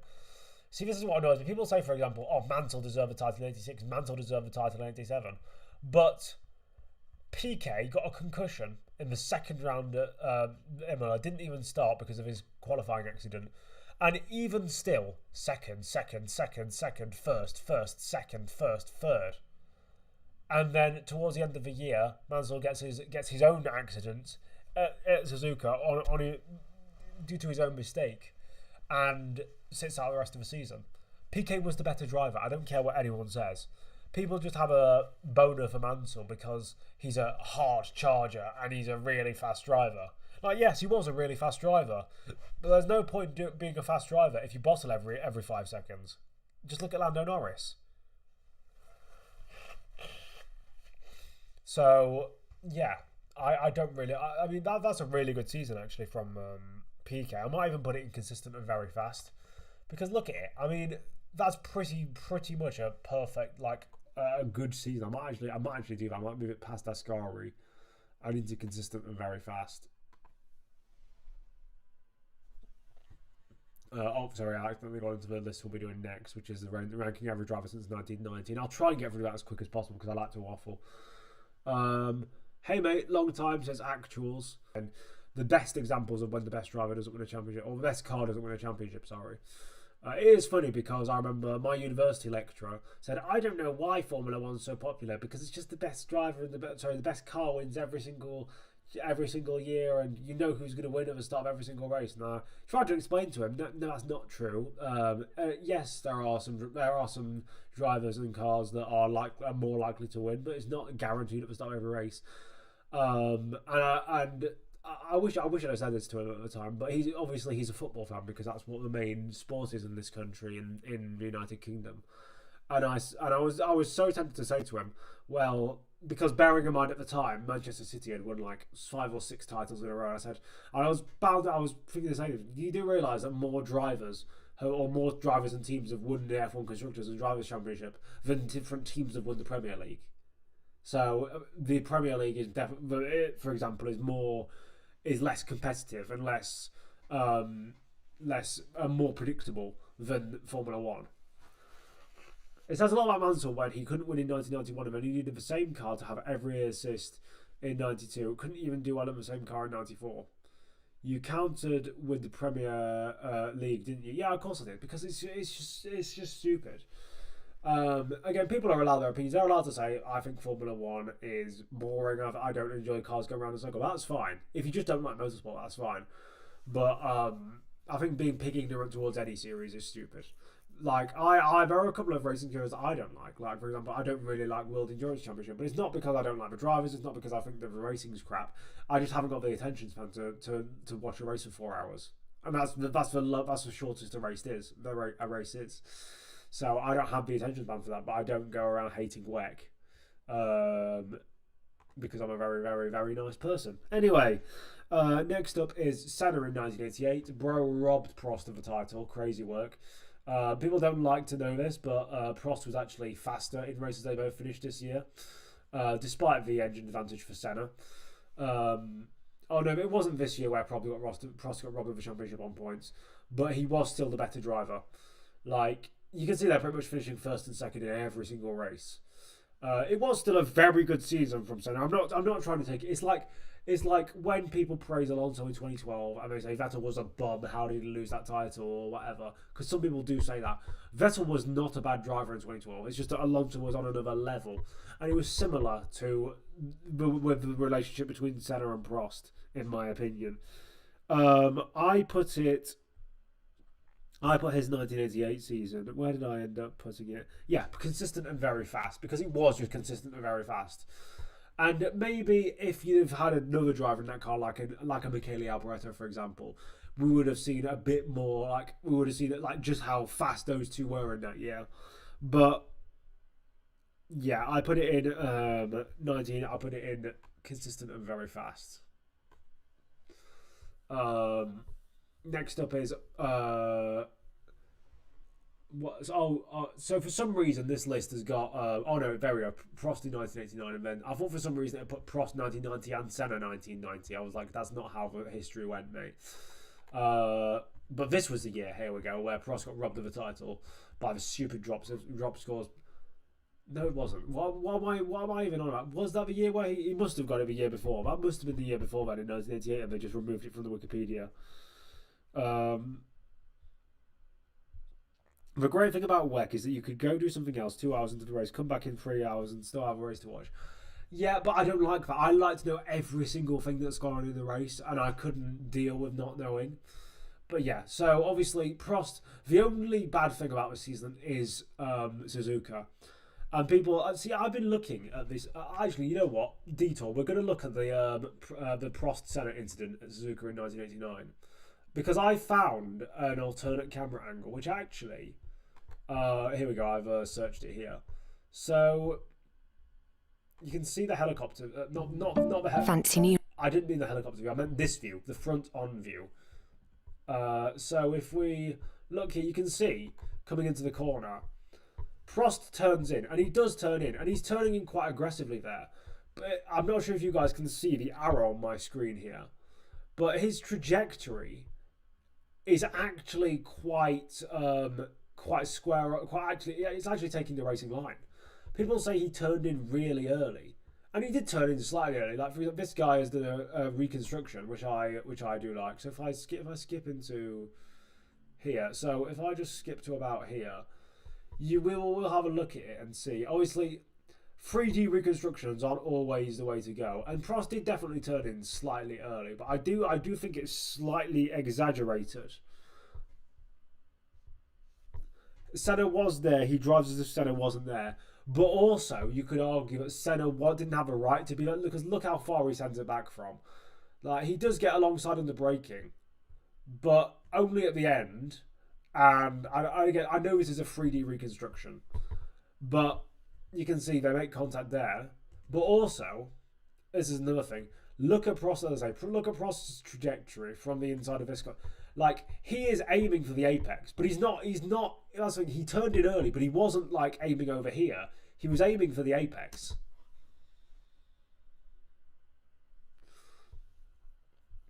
And they make contact.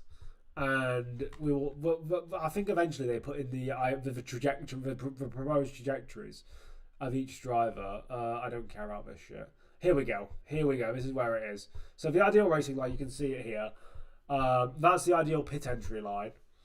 So Prost is slightly to the right of that and does turn in slightly early. However, he's not just turning in to Senna because he's turning into Senna. He's turning into the corner as well and just kind of covering. He half-arsed it. He covered off the line a bit too harshly. And the thing is, I think that Prost could have continued this race as well, but he chose not to.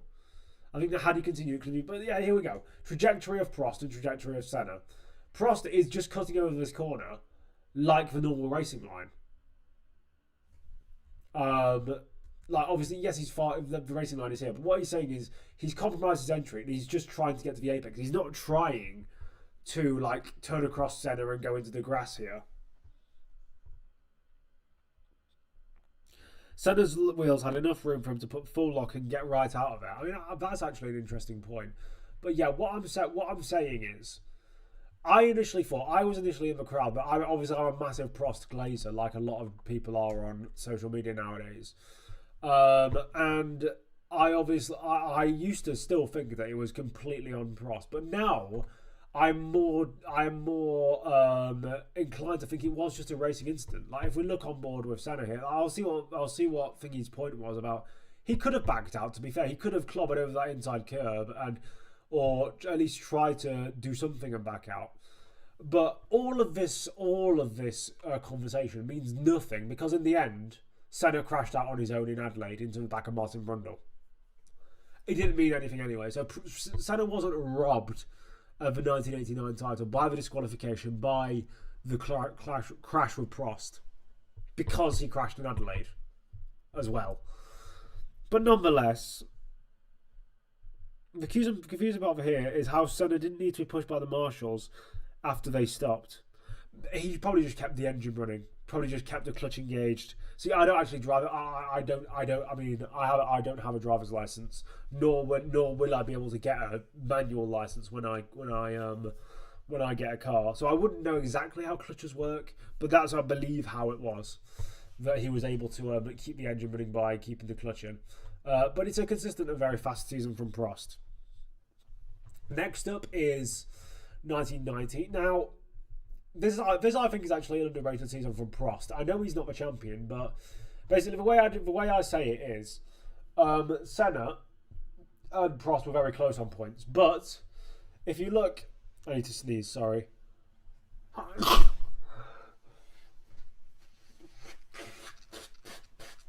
Yeah, I've had a bit of a cold in recent days, and my ears have been blocked and my nose has been blocked. Basically, I've got AIDS. I haven't. Don't take that seriously. But yeah, sorry about that. Yeah, so you can see though, but although Senna and Prost in different cars were very close, you can see their teammates. And Berger, on average, was faster than Mansell throughout the year. Now, don't get me wrong, I love to bash on Nigel Mansell, but he was not worse than Gerhard Berger. So the fact that Mansell was as close to Berger as he was indicates that the Ferrari was in fact the slower car, and that's why Prost had a very underrated season, in my opinion. But it's still consistent and very fast, and I'd say that Senna goes just below Prost in that category. Next up is 1991. Now, this was actually Senna's best season because throughout Senna's career, he'd been very, very fast, but also quite inconsistent. But in 1991, he finally pretty much put the full season together.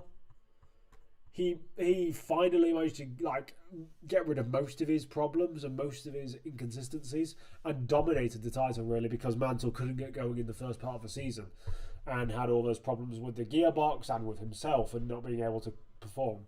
So it was a good season from Senna in 91 to the point where I put it in the perfect category and even ahead of one of Fangio's titles because I'm willing to do that because of how good the season was. Admittedly only ahead of one of Fangio's titles, but yeah.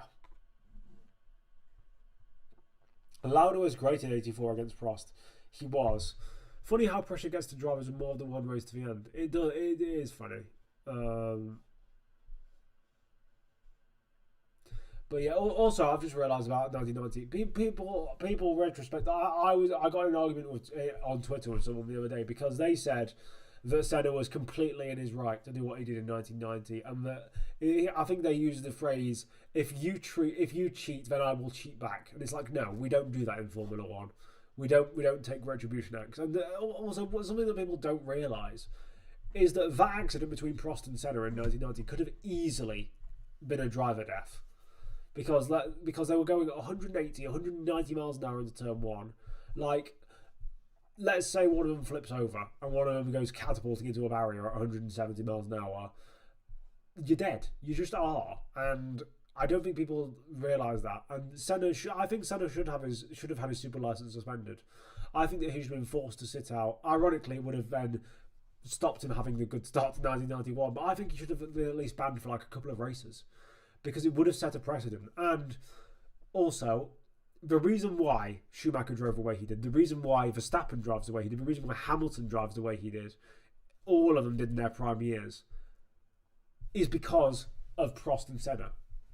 Because before Prost and Senna, there were, apart from, as I say, Bandini in 1964, and a couple of other tiny shenanigans, drivers went punished for their crashes and for their deeds, even the big ones. But when Prost and Senna went unpunished for Suzuka 1989 and for Suzuka 1990, it set a precedent that you could crash people out for titles. Schumacher did it in 1997. I mean, Hamilton and Verstappen haven't done any purposeful crashing in their careers, luckily. But they've gotten close. They've gotten very close to the borderline of actually, you know what, that doesn't look right. I mean, we've had Silverstone 21, we've had Verstappen in Jeddah, we've had Verstappen in Brazil 21. And it all stems from Prost and Senna because those two went unpunished, so everyone else has been unpunished. And only now are they starting to catch up and actually trying to rectify some of these issues with drivers basically just pushing full pelt. So we will move into the rest of this tier list. So 1992 with Nigel Mansell. Again, I don't really rate Mansell. However, he was pretty much flawless in this year. It was unprecedented how early he won the title. He wins all of the first first races and never finishes below second.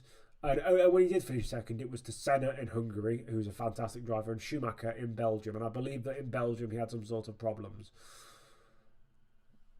Almost flawless, and for that reason it has to be a perfect season. Yes, he was in a car that was, I mean, at Silverstone he was 2 seconds faster than Patrese and 3 seconds faster than the next car, but it was still a bloody fantastic season. I mean, in my thing, I put it inconsistent and very fast.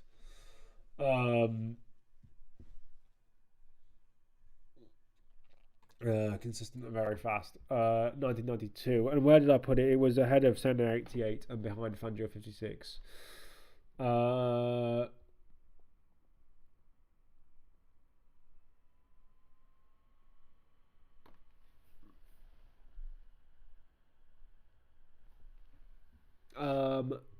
Yeah, I'd say it was ahead of Rosberg in 82. By the way, I think someone just said in chat, I still don't get how Jeddah 2021 was Max's fault.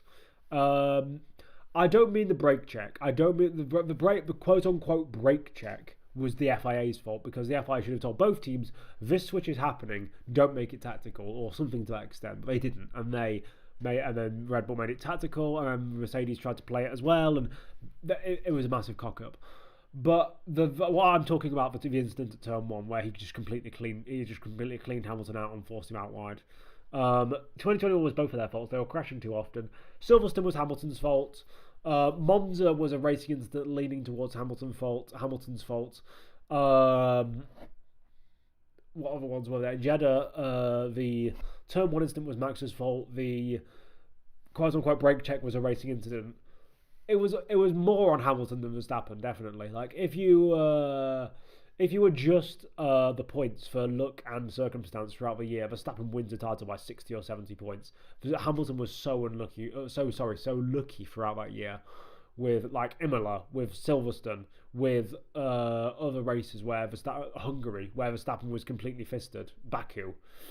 Mansell is great. He blew up 31 wins and 32 big accidents. That's quite funny. He brake checked. It was like he didn't brake check. He was slowing down. He was told to give it back tactically. He expected Hamilton to go by. Hamilton didn't go by, so he slows down more. It's definitely dumb. Hamilton should not have been following right behind him, because it's a slowing down car. You're going to Constantina up.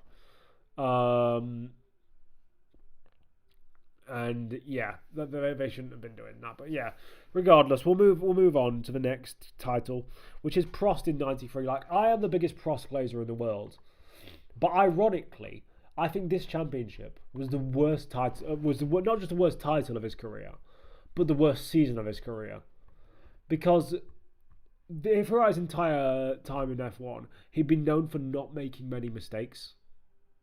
Yet in this season, he made so many errors.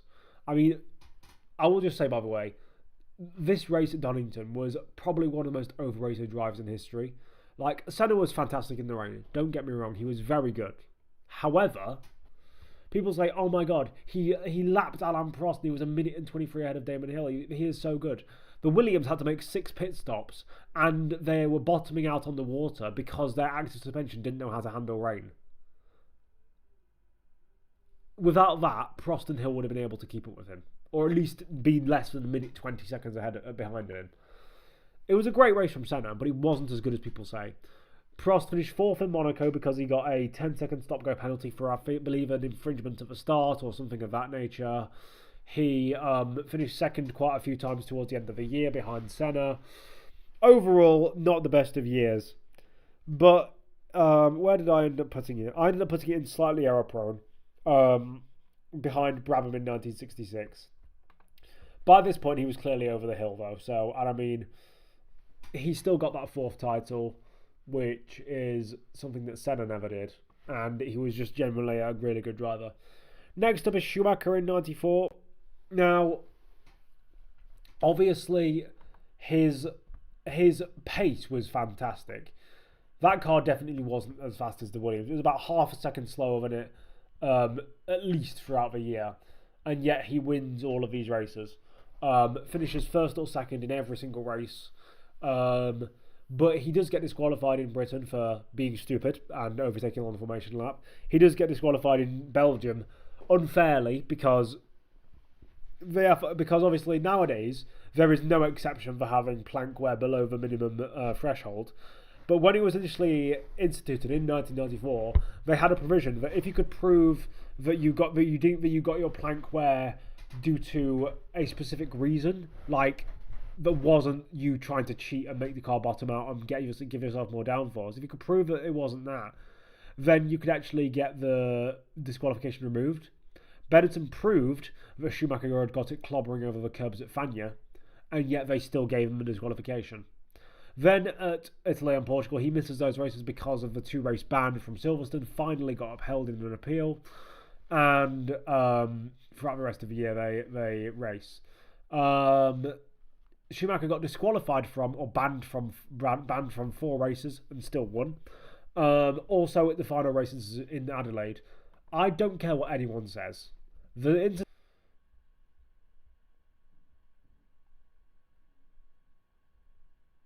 I'm guessing that this is going to be the whole thing. Actually, no, I'm not. I will actually do this because now I'm much less likely to get copyright because it's dog shit quality. So Schumacher goes off the circuit, and comes back on. And yes, so Schumacher claims the apex. Hill's there. They make contact. Schumacher goes off. Then will it show us the replays? Please tell me it shows us the replays because I don't care about this shit. I don't care about this. I don't care. Here we go. So Schumacher goes off, and he's making. You can clearly see he's ailing. He's got damage. So you can see the back end is squirming about. That was just how the Benetton drove anyway. But also, you can also right. So we go back to this. Watch Schumacher's head. What did you see Schumacher's head there? Watch how he looks in the left mirror. He looks in the left mirror, sees Hill is behind him, and he sees, oh, Hill's not there, so I can turn into the next corner just fine. Hill then goes for the gap, and they make contact. They make that contact. I want to see Hill's on board though, or I want to see this off-board shot because watch this. So Schumacher goes off. He goes off. He comes back onto the circuit. Hill is there. Hill is fully behind Schumacher at this point, even in the braking zone. Because if we look at this replay, Schumacher's braking for this corner around about here, around about roughly. By this point, Hill he comes up here. He then in the middle of the braking zone decides to go for the gap. There is onboard footage of Hill, and you can see him do this. I don't know if it's going to be on here, but if I can find it. Oh, here we go. Hill's on board. So Hill sees Schumacher go off, and then he goes to the outside, and then in the middle of the braking zone, goes for it. Look, that is not a gap you can go into. The other car is clearly turning in. The other car is clearly turning into the corner. Watch this. You can see it. Schumacher's obviously going like you can't. And look, Hill's locked up and gone straight into the side of him. That is not Schumacher's fault.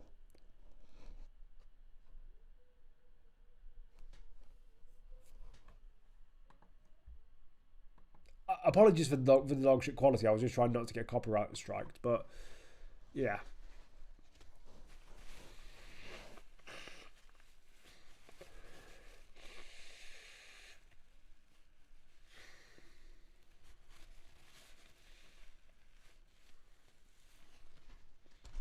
It was 50% Michael's fault, 50% Hill's fault.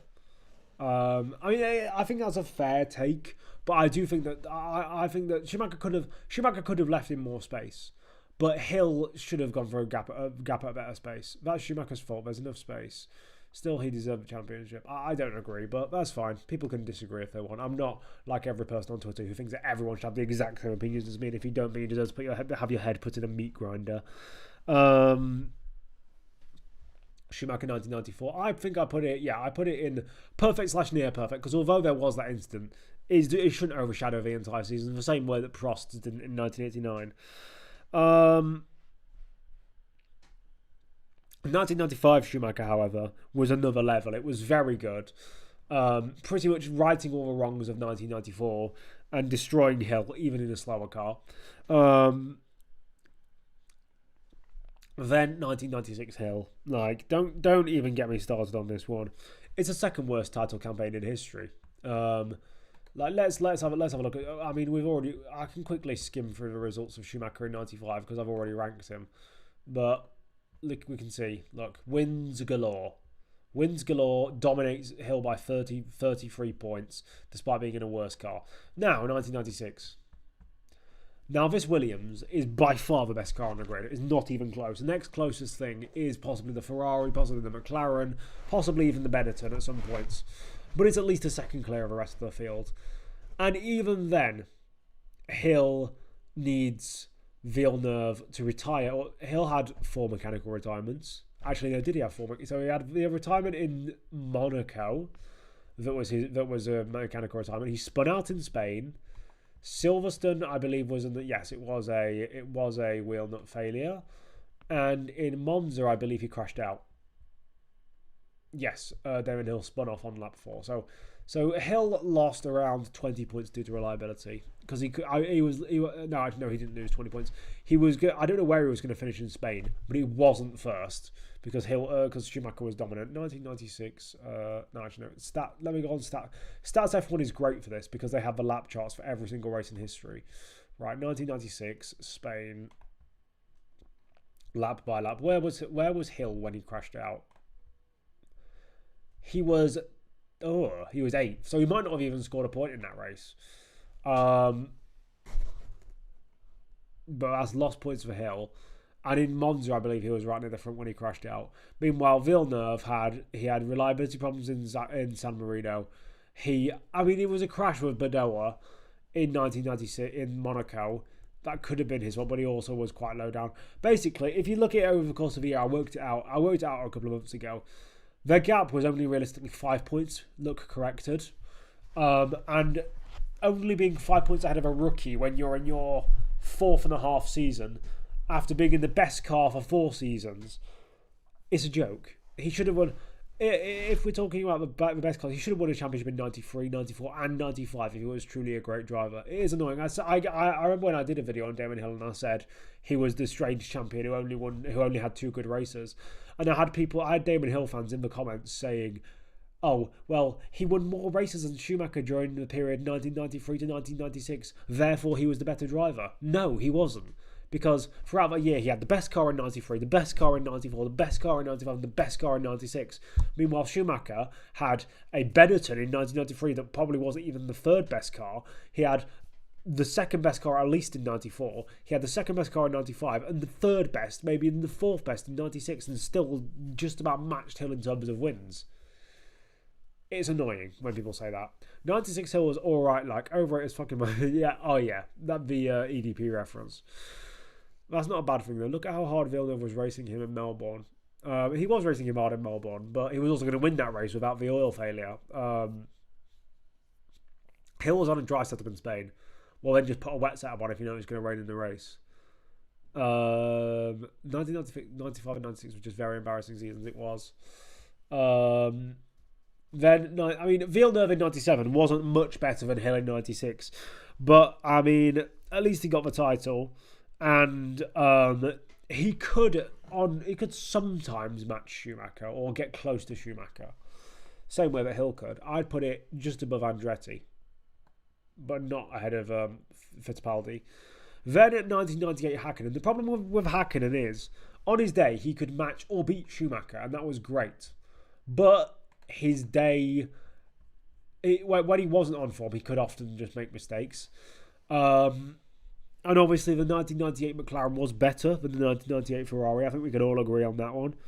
I ended up putting this title in consistent and very fast, just ahead of PK's 1983 season, which I think is fair. The then it's 1990. Don't even get me started on 1999. But neither Hakkinen nor Irvine deserved this title. Frenton did on the balance of the year, but they were in much better cars, so they got it. This was a consistent and this was poor consistency rather than less errors. Rather than less pace. And I'll put it there. Behind Bradman in 1959, ahead of Jones in 1998, because he still had a lot of pace. He was just not using it all the time. Next up is Schumacher in 2000. I basically took Schumacher's title rankings from Ciaron Smith because he knows a lot more about those seasons than I do. And he said that 2000 Schumacher was there. He said that 2002 Schumacher was there. He said that 2001 Schumacher was there. He said that 2003 Schumacher was actually kind of dog shit because he in the European heatwave he bottled quite a lot. Let me just find where he was. He was in there. And then 2004, the year of my birth, and the year that when I come to power, people will be forced to celebrate in the streets. Yeah, so that was Schumacher's seasons. So apparently 2000 was his best title year, followed by 2002, 1995, 1994. What's it called? 2004, 2003. Yada yada yada yada. Yeah. Alonso, 2005. It wasn't a perfect season for him in 2005, if we're being truly honest. Raikkonen was the much better driver, and he lost a lot of points due to reliability. It wasn't a bad season by any stretch of the imagination, but it wasn't a great one either.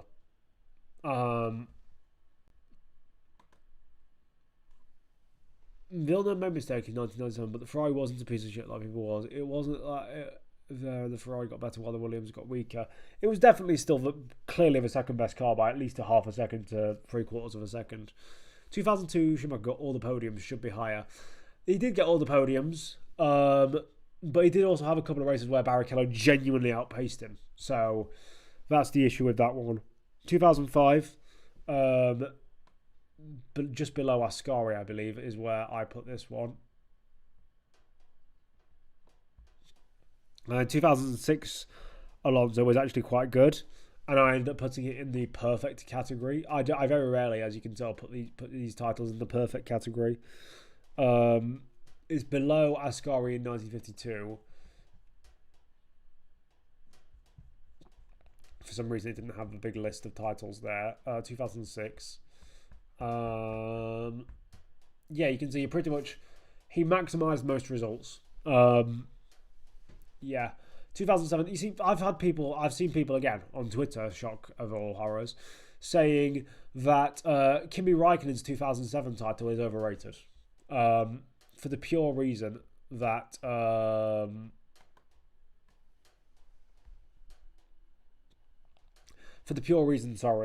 that Hamilton and Alonso were better in a worse car, even though McLaren were easily winning the constructors' title. And the fact that Hamilton and Alonso both struggled in the first half of the year with adaptability. People don't like to remember, but 2003 burnt Schumacher out, because if 2004 was really dominant in a GOAT car, why was the BRA able to challenge it so easily? Especially in qualifying. Button got pole positions, and Alonso, I think, did as well. Oh, Trulli did, in Monaco. But yeah, 2007, Raikkonen was the best driver. Anyone who says different is either a Hamilton fan or an Alonso fan. Or just a McLaren glazer for no reason. Yeah, Raikkonen's 2007 was good. He was just consistent, and his consistency paid off. So I think it goes in that consistent and very fast, but not fully perfect. So just above Fangio in 1956. Then it's Hamilton in 2008, and this is, it's the first Hamilton title, but instantly it goes into lots of errors / poor pace, because he didn't have poor pace; he had good pace. But the amount of races where he just made mistakes, man, it is unreal. How many mistakes, both Hamilton and Massa, neither of them deserve the title. He finished 5th in Malaysia. I can't remember exactly the reason, but he finished 5th. I think it might have been some sort of penalty, actually, so I might back off on that one. But he crashes in practice in Bahrain and then falls off in the race because he crashes into Alonso. He crashes into Raikkonen in Canada. He cuts a corner on lap 1 at France, gets a drive for penalty and can't make his way through the field. He gets a puncture in Hungary, not his fault. He gets an unfair penalty in Belgium, not his fault. He puts on the wrong setup in qualifying in Monza and goes on the wrong tyres in qualifying at Monza and bottles it completely the weekend. He gets crashed into by Massa, but he also nearly hit Raikkonen off at turn 1. And then in Brazil, he gets 5th on merit. Like, I worked this out over the course of a year. Massa lost about 47 points due to bad luck in this season. Hamilton lost about 42 or 43 due to bad luck. So Massa was the better driver throughout the year. But that doesn't mean that either of them deserve the title over someone like Kubica. Raikkonen was allegedly sabotaged by Ferrari because of the Santander saga, which we have covered on the DRS Train podcast before I got there. But yeah, to be honest, Hamilton was most impressive in 2007. He wasn't, though. He was used to, as people are saying now, he was used to the Bridgestones. He was testing McLaren since 2004. And the fact that Alonso was coming from Michelin's. The fact that the entire team was on Hamilton's side. The fact that Ron Dennis was actively saying that he was going up against Ferrari and Alonso for the title. 07-08 McLaren was flattened due to Michelin pulling out of the sport and the massive driver changes that season. So were Massa. It is bottom tier for sure, 2008. Yeah. Next up is 2009. This is the issue with 2009. When I was doing my Ballon d'Or video, 2009 was arguably the hardest season to rate. Purely because no driver was consistent throughout the entire year in any of the top teams. So, let's look at the results. Jenson Button, fantastic for the first 7 races of the season. After that, he gets 2 podiums. Now, the Brawn was getting worse towards the end of the year, but Barrichello got 2 wins. And admittedly, the rest of his results were pretty average, but he got 2 wins. Button didn't get anything. So that meant he was bad at the end of the season. Vettel was bad at the start of the season. You can see all his retirements or problems. Barrichello was bad at the start of the season, or not bad, but not as good at the start of the season, and good at the end of the season with his wins. Webber was kind of all over the place. Hamilton was dog shit in the McLaren because he was getting outperformed by Kovalainen sometimes in the first half of the season and was good in the second half. Kimi Räikkönen was average in the first half and kind of good in the second half. Rosberg was consistent throughout. Trulli was good in the first half, but decent in the second half. Alonso was okay, I guess. Glock was good up until his crash. Massa was good up until his crash. Kovalainen was nowhere after the car got good. No one had a good season. But Button's 2009 campaign, I mean, as I said, if the season had ended after Turkey, it would have been considered a great campaign. But the fact that he got no wins when his teammate got 2, and he just generally lacked performance, it's not a good campaign. I mean, he didn't have the same crashes that Hamilton did and the same collisions and incidents that Hamilton did, but it still goes in the bottom tier, I think. I put it below Hamilton's initially, but I think that is slightly too harsh. I would probably put it just ahead, maybe even just ahead of Fittipaldi, because it's got different circumstances and the fact that it was really good start, really bad end. Massa was okay, but from 2002 to 2008, he just overdrove like crazy, and he only calmed down after the Hungary 09 crash, yes. They weren't there. They slowed down Hamilton at Monaco so Alonso could win. No, they didn't slow him down. They implemented team orders. They said, don't try and go for the move because it's Monaco and you don't want to lose a 1-2 finish. They didn't slow Hamilton down. Don't worry.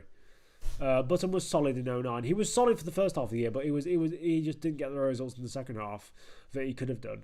Alonso had also never driven on Bridgestones before, but Raikkonen was used to them from testing in 2000 and Sauber in 2001.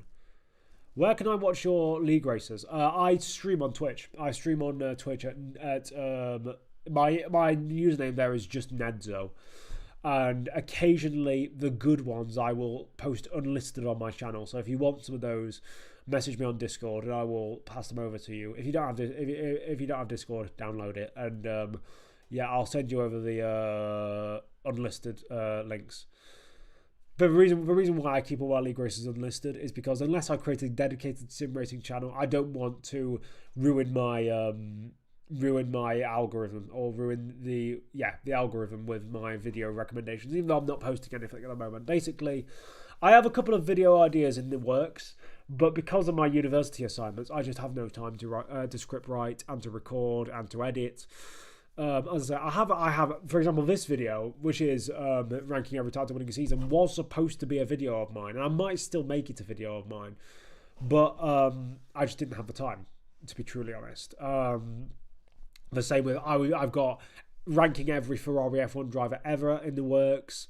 I've got I might redo my if F1 had a Ballon d'Or, so the best driver every single year award. I've got a few other video ideas. My F1 manifesto, so that will be me looking through if I was in charge of the FIA, if I was FIA president, what would I do? That's another good one in my opinion.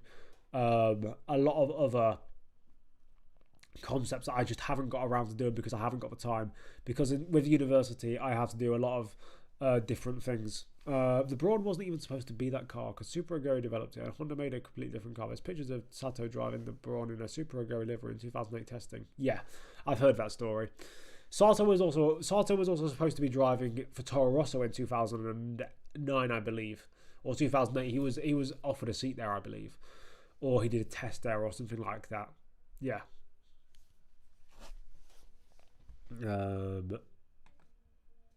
2010 is next up, and you see, this is the problem because I just need to sneeze. Hold on.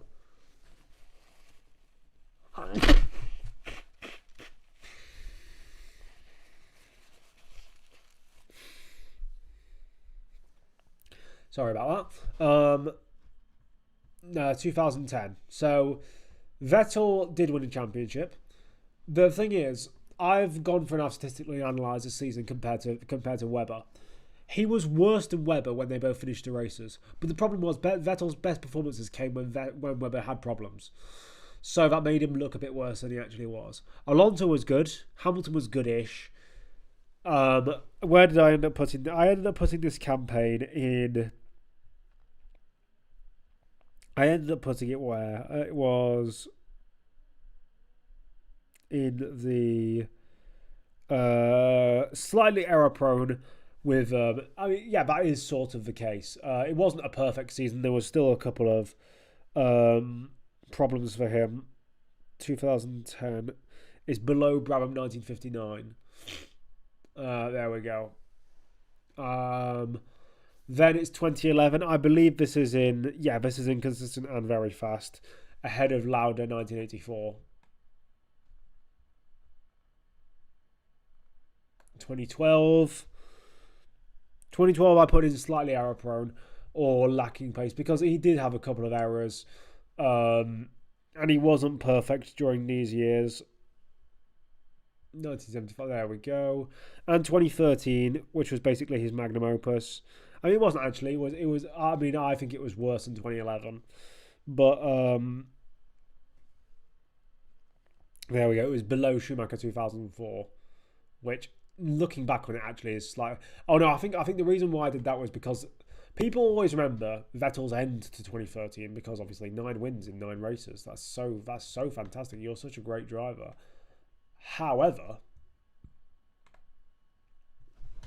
if you look at the first half of the year when the Red Bull wasn't the outright fastest car by a country mile, as I put my laptop back in the place that it needs to be, look, I mean, he's getting a win every other race or so, but he's still getting a couple of bad results when he probably shouldn't be. Admittedly, he was a lot better than Webber, but yeah. Hamilton 2014, this was one of his better championship years. Therefore, it's inconsistent and very fast. Ahead of Vettel in 2011, I said. Although Rosberg did push him very close, it was still very good.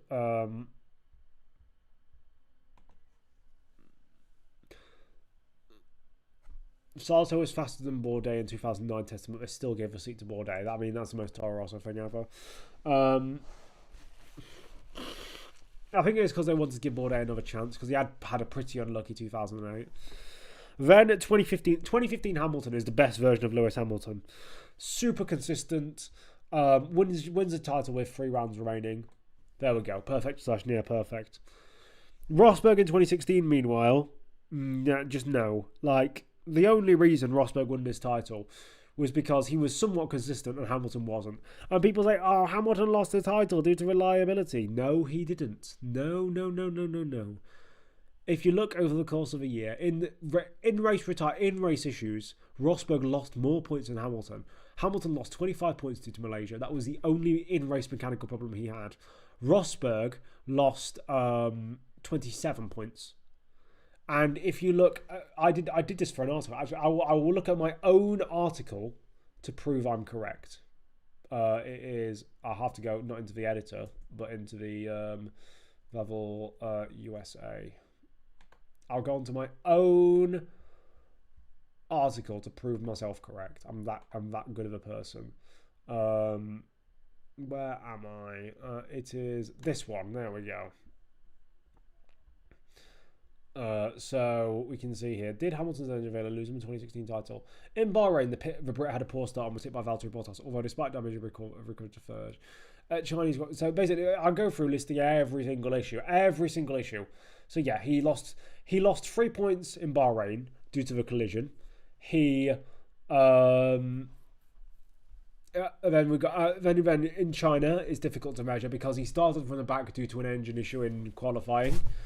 And then he had a collision with lap one with Nedzo. I gave 15 points to him because of the collision and because of the starting at the back. There we go. Then no change because Spain was both of their faults. Monaco saw Rosberg get his brake fade problems. He would have finished third behind Ricciardo. Instead, he finished, I think it was 6th or 7th. So only 6 points in Hamilton's favour due to reliability. Canada is another tough race to call. Many factors affecting Rosberg's race. Had Hamilton left sufficient room or been penalised, forced up. So this is our incident at turn 1 where Rosberg got forced off.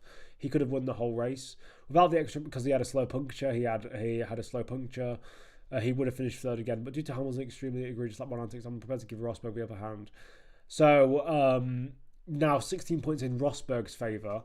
So Rosberg lost 22 points compared to Hamilton in and no change in New Europe, no change in Austria because Rosberg was in fault for that collision and lost out more than Hamilton did.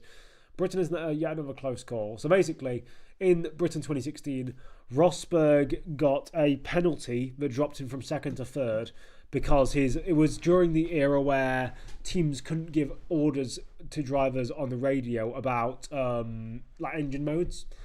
Drivers had to drive the car unaided, so to speak, and so Rosberg got instruction that was believed to be not allowed, and so I said in this one that if you wanted to give Rosberg the penalty because it was by the rules and everyone had the same rules, then it was 16 points that he was doing. But if you wanted to say that he deserved that 2nd place, it could be 19 points in Rosberg's favour. Germany, it could be argued, like Hamilton in China, that Rosberg's accident in Hockenheim wouldn't have happened without his poor start due to a clutch issue. The two rivals' places were very close in the race, so a strong draw would have likely to do a good start might have been enough to see a Rosberg home victory. Between 16 points should be added to his tally. So again, Rosberg is now 22 to 32 points clear in terms of the luck factors. Hamilton did not have the pace to match Rosberg in clean air and scenery as well, so it's likely starting near the front would have put him higher than 2nd. So 19 to 29 points. Hamilton gains a little bit back because he started, I believe, at the back, but got lucky. He did get lucky at some points, but he wouldn't have finished ahead of Rosberg. No change in Italy, no change in Singapore. Malaysia, another I said multifaceted race because although Hamilton lost 25 points due to retirement, Rosberg lost out due to a first lap incident with Sebastian Vettel. I eventually came to the conclusion that the estimate least geared in Hamilton's favour sees Rosberg gain 4 points on the break, so he finishes 9 points ahead instead of 5 points ahead in the standings. But the most anti-Rosberg estimate sees the gap close to only 2 points. So Rosberg would have won the title either way, basically. That was what my article said. I don't know if people wanted to see that, but that's what I essentially talked about. Perfect. So yeah, that was my quick explanation of the Rosberg season. And I eventually ended up putting that campaign, I think towards the back end of slightly error prone, above Hill 1968.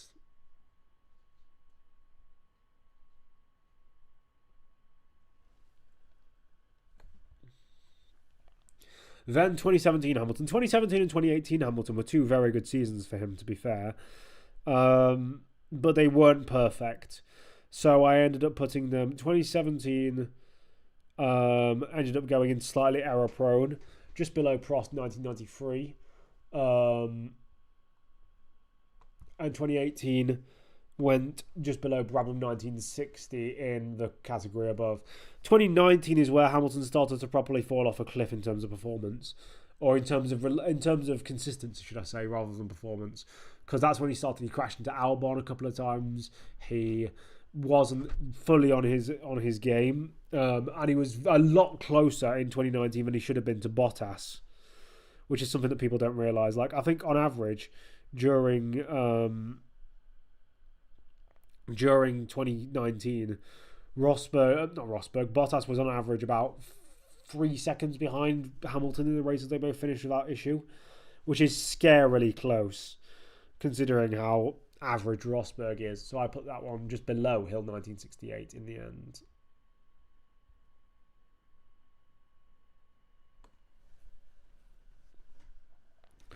"2020 Hamilton is slightly better, but not like overly so, because people like there are lots of Hamilton glazers who will say 2020 was his best year. But you know what? Let's have a look through the season and prove them wrong, because I love proving people wrong. Formula One seasons, 2020. So he loses Austria because his team tells both him and Bottas, don't go over the curbs because you'll get gearbox damage.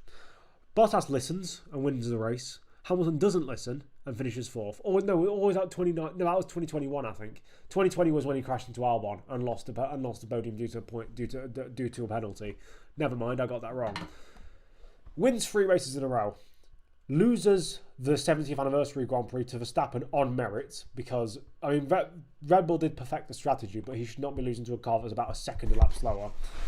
Then in Monza, he gets a stop and go penalty for ignoring a red light at pit entry. He should be doing better there, and the team should be doing better, to be fair, but both is still his fault. It's still both him and the team's fault. Then it's Sochi, where Hamilton does 2 practice starts outside of the rules, gets a penalty, and that's another mistake from him. And then Abu Dhabi, where don't get me wrong, he had long COVID, but you can't just say, oh well, we just ignore this result because he had long COVID, because it's still a result that exists. And we gave slight concessions to driver deaths and stuff like that, but I don't think that long COVID is similar to a driver death. Yeah, it was 2021, the bouncing over the curbs and shit. So then I got Verstappen 2021. Verstappen 2021 I put in to the perfect category, just above Stewart in 1969. Because although he had a couple of errors in terms of racecraft, his actual driving was pretty much flawless. Like race, like pace and performance. I don't think there was any races where he truly completely lost out due to his own factors, which was quite good. 2022 was a weaker year, purely because of he said himself that he didn't really rate himself that year, even though he got quite a few race wins, and he wasn't fully on top of it though. But in 2023 he was, and I put that right amongst the top guys, just below Fangio in 1954. Then last year it was a bit error prone, but still very good. So 19, I put it below Stewart 1969, because just like Schumacher in 94, he had a couple of racecraft quibbles, but overall, still a very good season. So that is my completed list for ranking every single title campaign in Formula One history. Tell me what you guys think, and then we will move into the ranking every driver from 1990 until today, and then I'll close off the stream, because we'll probably been going for about 3-4 hours then. The curb thing that got Bottas second while Hamilton was in fourth behind Norris. Rosberg is slightly above average because he had some good qualities and performances in 2009. I mean, in his overall career, yes, I do still think that Rosberg was not a championship level driver. Because that's the thing, people don't realise that before 2013, when Mercedes became a competitive force, he was just seen as an average midfield driver, similar to a Heidfeld or what Hulkenberg would become. Because he had one race win, which was when the car was the fastest, and he hadn't been much better than Schumacher, and his only other teammates were Webber in his rookie season and Nakajima, and Alex Wurz before a season, but he was seen as a midfielder, so it doesn't matter what I think because you don't change your opinion. I mean, I can change opinions. People do change my opinions. It's just you have to bring evidence to the table.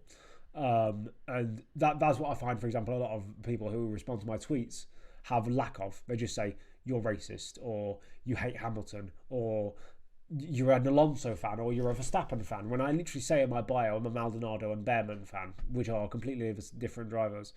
Rosberg was championship level. His cars were just rather average at the beginning. You see, I disagree because champions show talent pretty much immediately. And if he was some great champion, he wouldn't have lost to a 43-year-old Michael Schumacher in 2012. Because again, people look at the point standings. And this is another thing. People use point standings as a metric to decide every single fact about a driver's career when they don't always tell the right story. Like Schumacher losing nearly 100 points due to reliability in 2012 when Rosberg lost like half or even less of that. So, I'll quickly move my camera out of the way so you can see the rest of that ranking. And I'll move it back so we can get into the next quiz that I was doing. Yeah, so 1990 to 2023 drivers tier list. Oh, and I've just realised it's in Russian. Fantastic. I didn't even check it before I put it. So, we will quickly change these. GOAT, great, good, average,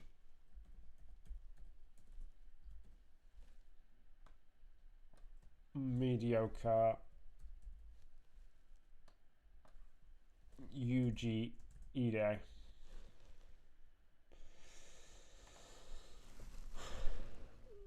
Schumacher lost quite a bit in 2012 due to his own errors, though. Not really. So in Australia, he gets taken out by a mechanical failure while running third. In Malaysia, he gets taken out by Grosjean while running third.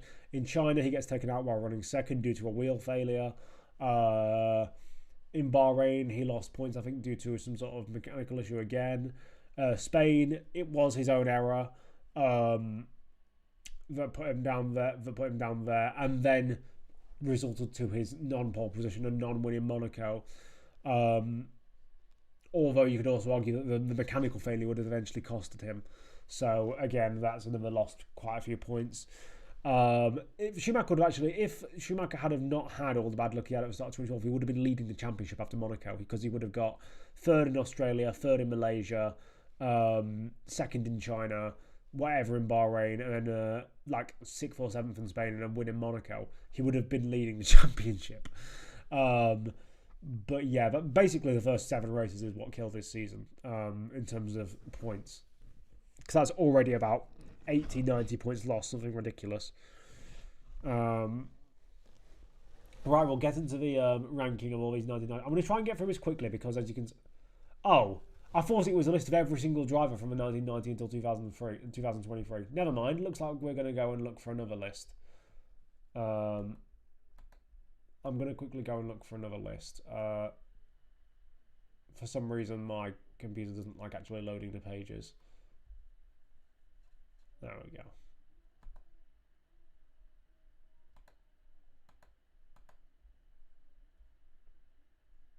So we'll go into the Formula 1. There we go.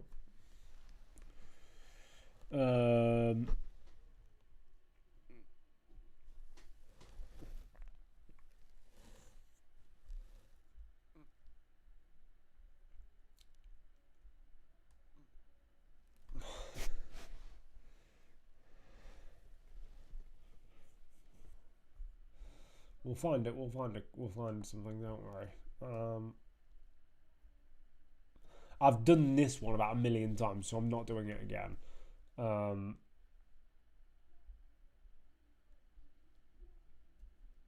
think that's Southpaw races every F1 track ever. I've also already done that as well.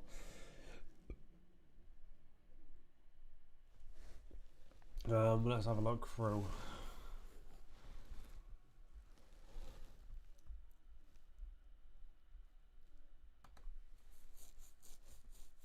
We're not doing Smash or Pass F1 edition, I can confirm.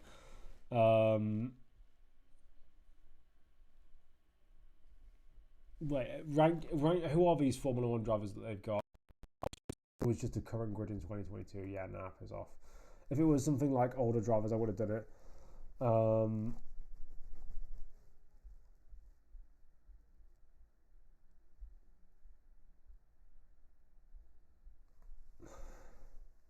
What's F1 grid creator? Red Bull, Mercedes, Alpine Ars. Oh my god, it's so old. It has Alfa Romeo and Alfa Tauri. Yeah, no, I can't do that, unfortunately. If it was modern, I might be able to do it, but otherwise, no.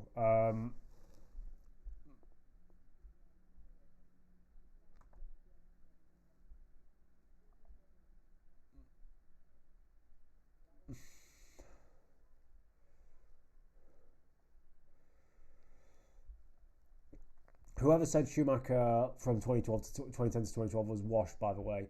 He was on average in 2010, I think he was about 5 seconds behind Rosberg in the races. In 2011, slightly worse. And then in 2012 was about 35 seconds clear of him on average in the races. They both finished without issue. So I wouldn't say he was washed. To say he was washed is quite... well, I can't think of a word now. Goodness sake. Yeah. I can't think of the word, but it's not right, is what I'm saying.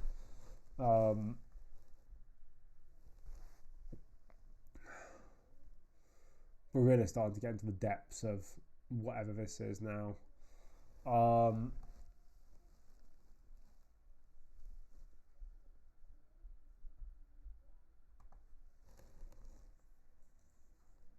Twitter F1 tier list. What is this? Is it literally? Oh, it's accounts. I'm not doing that. What I might do actually, because I don't think I'm going to find a tier list that I'm going to really enjoy. I could actually no. I could do this. Formula One drivers. 25. Oh, it's not even a line. I thought you said lineup, but it's not. Never mind.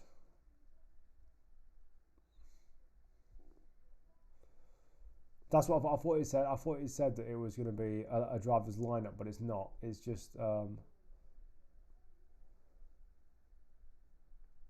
okay. Actually, no, I will do this because it's got all of these drivers that you can talk about. So it's the contract situation of the drivers from 2025 and stuff. So Alex Albon, what should he do? He should will most likely stay in their current team. He's going to stay in his current team for quite a while, I believe. Williams, he's got a good home there. Alex Palou.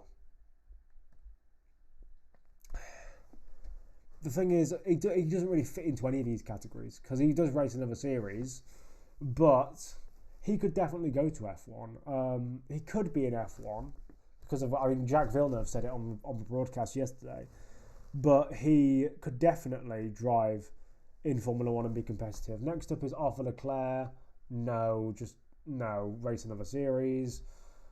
Carlos Sainz is likely going to stay with Williams. I think Alexander might even have a contract, but I think that Sainz will most likely stay in his current team. Leclerc will. I wish Leclerc would change teams because he deserves to, but he will most likely stay in his current team. Daniel Ricciardo, piss off. Penis Palga. You can see it's quite old actually because of some other drivers. Racing of a series. Mick Schumacher, no. Racing of a series. Kimi Antonelli, he's still got him in his Prema, so will most likely stay in his current team. Esteban Ocon at Alpine has a contract in place, I think. So yeah, then it's Felipe Drugovich, should race in another series. He's not as good as Lance Stroll. I don't care what anyone says. Next year, Alonso, I think, will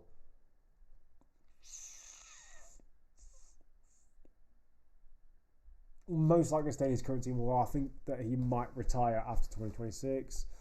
Fred Vesti, racing another series. Gabriel Bortoleto. He will most likely stay in his. He has a contract, I think, but he will most likely stay in his team until he's wanted by another constructor. George Russell has a contract up to 2020. I think he does now have a contract actually. Bottas has a contract. Jack Doohan, no, just racing another series. Kevin Magnussen, retirement. Lance Stroll will most likely stay in his current team. Lando Norris, as much as I hate to say it, he has a contract, I think. Lewis Hamilton at Ferrari.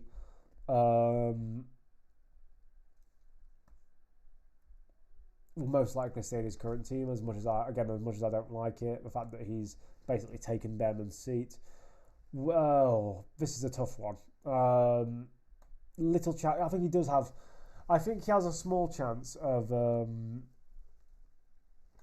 staying in F1, but because it's with, if they decide to get rid of him for Lindblad and keep Tsunoda, then he's screwed. But if they decide to drop Tsunoda and keep him, he'll be fine. So I think he's got a chance of staying in F1. Logan Sargent, go away. Max Verstappen has a contract up to 2025. Nico Hülkenberg has a contract. Ollie Behrman has a contract. Or he will change teams to stay in F1 in that he could join Ferrari. Piastri, as much as I hate to say it, has a contract. Paul Aron, I want to see him get to F1, but he's got a little chance of making it to F1. Gasly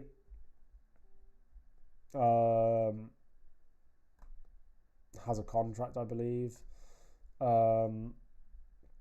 Sergio Perez has a contract. Teo Porcher racing another series. He's shit anyway. I don't know why people rate Teo Porcher so much. I genuinely don't know why people rate him so much. He is at best an average driver. He was a third season F2 champion. People go, oh well, it's F2. You can't take F2 results seriously. He was really good in his first 2 seasons. And it's like, well, why wasn't he signed up by an F1 team then? Like Ollie Behrman had terrible F2 results because F2 is a shit series, and yet Ferrari signed him up. 6 rookies got onto the grid this year, yet he didn't, and there's a reason for that, because he's not good. And even in IndyCar, he couldn't beat Nolan Siegel, who people say shouldn't even deserve to be on the grid, even though he does deserve to be on the grid. Yeah, Teo Porcher just isn't the driver that people think he is. A lot of people just think that he's some sort of like lost talent. Same with Drugovich. Drugovich got lucky in a shit year of F2 when he had loads of experience. Yeah, Victor Martins as well should try another series. Maybe terrorism formula, because that's what he used to do in Formula 2. Tsunoda, I think, has a little chance of staying in F1, just like Lawson. Zay Maloney racing in another series already. Zhou should race in another series, and Pato O'Ward should race in another series. There we go. That's that done. What I will do now is I will go on my YouTube, because I have uploaded some of my race footage to YouTube, just unlisted, and I will let people view it. I've got quite a few unlisted videos. I don't know if I have my my win in Mexico. I don't have my win. I haven't actually done a lot of uploading in a while. Okay, so what I'll do instead is I will go on to my what I'll do is I'll go onto my documents, and I will search for the videos that I need to search for. which could be this one.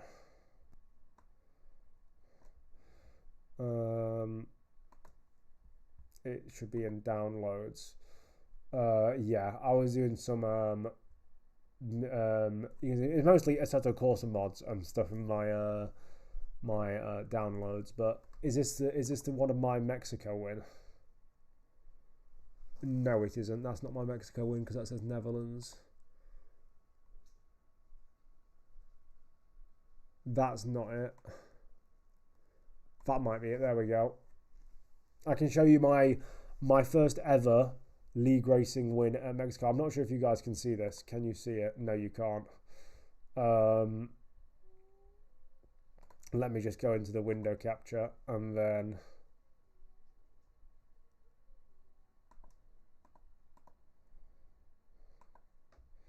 hold on, it might go dark here for a second. Give me a second. It's just normal F2 overhyping because I've had it before with De Vries and tons of late 2010s drivers, F2 drivers who totally flopped in F1. Yeah, exactly. That's what it is. For some reason, it's not letting me select this as an option. My media player.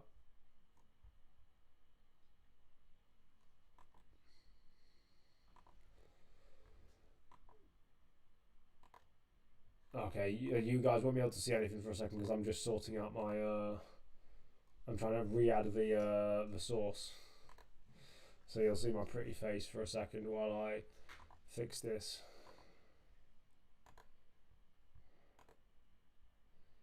There we go.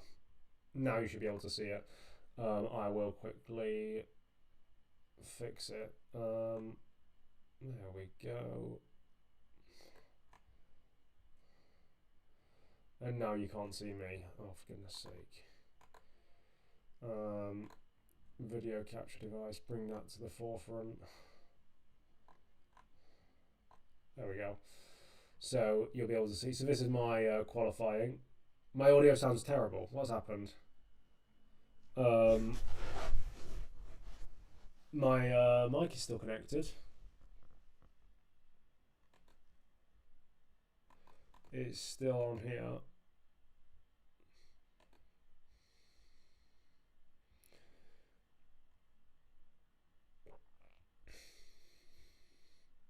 I don't know what's happened then. Is it better now?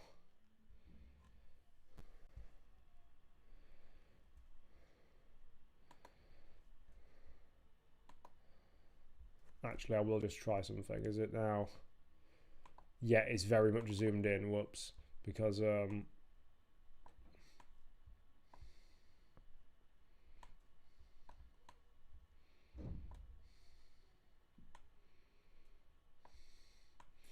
bit gargly. I'll have to go and check what that issue is. Meanwhile, you guys can watch my Q1 lap.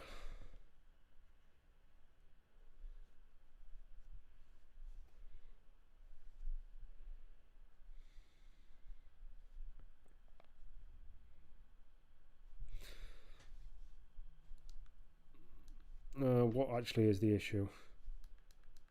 What is the issue?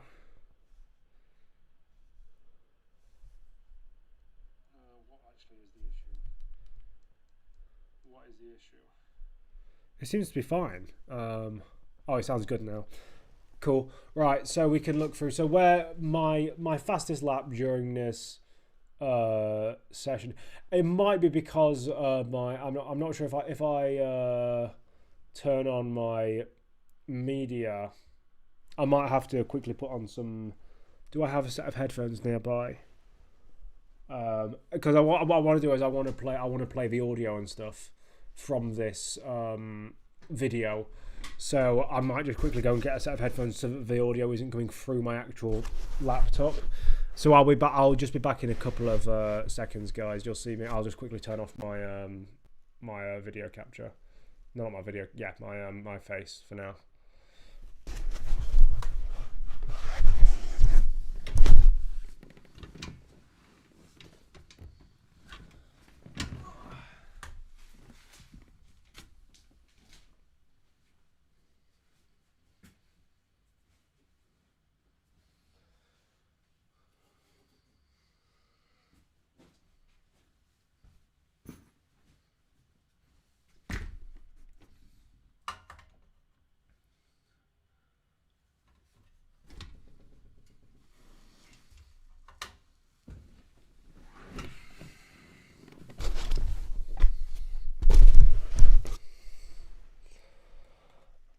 I am now back. I will quickly go into my settings and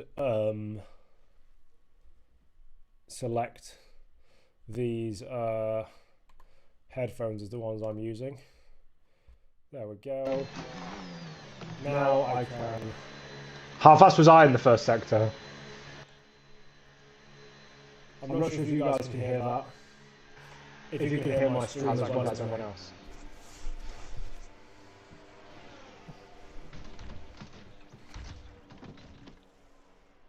That's because I have fucking really tight wings. It is weird. Can you guys hear both pieces of audio? Can you hear my in-game audio and my Oh, do I have echo? Oh god.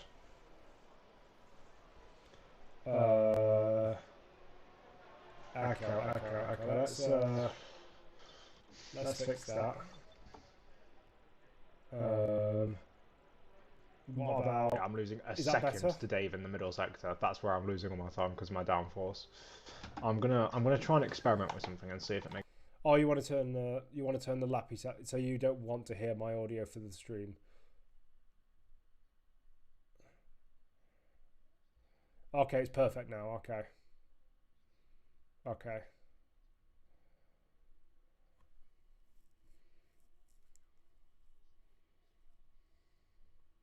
Oh, he's got echoes again.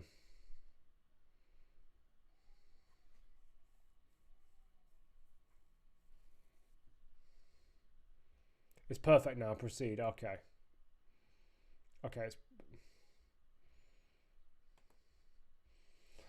Right, we'll go to my fastest lap in qualifying because I cannot be bothered to watch through the rest of qualifying like this. Oh yeah, I ended up qualifying. So we'll go through my fastest lap. I'll just quickly check that everything's going right on the stream. Yep, everything's perfect now. So I will. So I'll talk you through a lap of Mexico City. I'm gonna turn myself down as well so I can hear myself speak. So yeah, Mexico. This game is just generally quite weird with how you drive. I mean, I can luckily drive quite smoothly and quite benign, but some people are genuinely so aggressive, and that's just a way to be. You can see me coming through the final corner. I like to turn the corner, and what you do is you take the far line around the outside here. You take the far line around the outside here to get the biggest run up to the line. You deploy your ERS down to about 50%. And then you brake for turn one. You want to use all of the road on the outside, like I do there. Shift down to third gear, steer the car in, get it turned in. Make sure that you've got enough steering not to be able to push the car through the corner. DRS activated. It was a bit late from me there. And then you want to do the same thing into here. Make sure you have very direct steering inputs that make the car do exactly what you want it to do. Nicely done. ERS on the exit. Get a little bit of wheel spin, but nice flick into the next section of circuit. You now go up to the S's. A bit of an aggressive turn in there, but just follow the line through. Keep the momentum up, and a tiny lift to the throttle there as I come through the corner. 4/10 up through the middle sector, now coming up to the final part of the lap, and you can see there nice and aggressive over the curbs, nice little wheel flick into the hairpin, and round through here through the final corner. I was 5/10 up on that. Bear in mind, this is a realistic performance league, by the way. So I was in a V Carb and I managed to qualify in 4th place. I eventually became 5th because one guy went by me, but.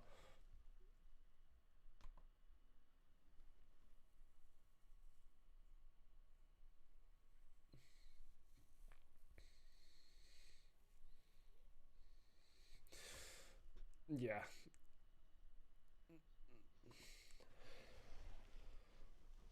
Yep, so that was my lap. I'm just going to quickly go on my phone and check something.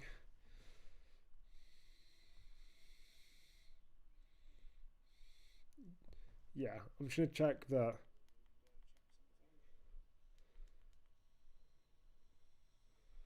I'm not on controller now, I'm on wheel. So basically, the reason why I'm talking about the first sector of Mexico is because my setup was low wings. It was 11.6 wings, which in this game is crazy low. Everyone else was running quite high. I was running quite low, so I wanted the fastest first sector. Right, so we'll go to the start of a race here. I started 2 laps under fuel because you can save enough fuel around Mexico if you have a low downforce setup.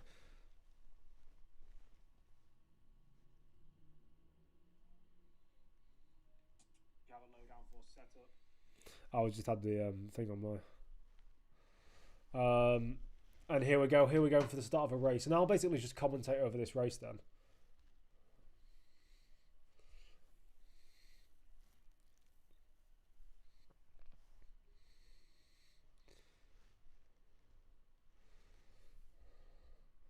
I'm going to quickly see if I can maximize it. There we go.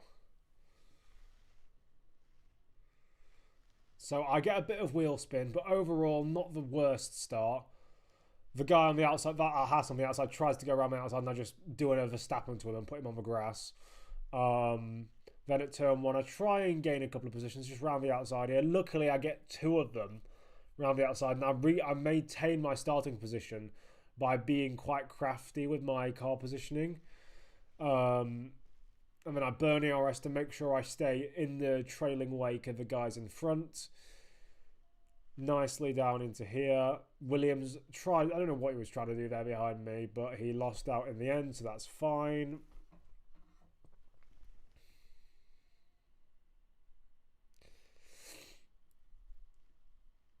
And into the S's here. You can see I'm losing time to these guys in front on the in the corners. You can hear me talking to the guys behind saying just be careful because I might be a problem. You can see coming into here. This corner was an especial nightmare because if you go slightly offline, any understeer you get is perpetuated and gets even worse. So coming through round onto the main straight, you can see I'm using some DRS, and that's just to try and get back in the DRS of the guys in front because they don't have any DRS in this straight. And you can see I'm gaining quite considerably actually. Yeah, you can see me. Basically, I'm running lower downforce than everyone else, so I lose out in the middle and last sector, but I gain a ton in the first sector. I'm now back into DRS range. You don't get DRS on the second straight at Mexico because it's a double detection point. But now we are coming through into the middle sector. And you can see I'm sort of keeping with them, which is quite impressive.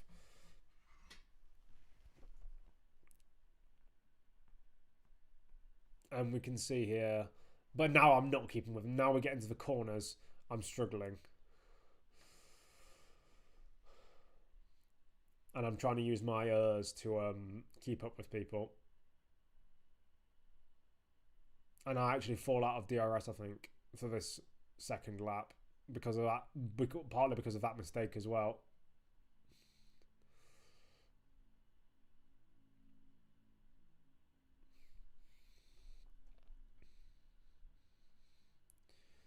So I need to try and get back into DRS range of the car in front. And the car behind me, Arctic Ryan, is obviously faster than me in the second and third sector, but cannot, for the life of him, keep up with me on the straights. Now these guys in front, you can see, are getting into a bit of a train. And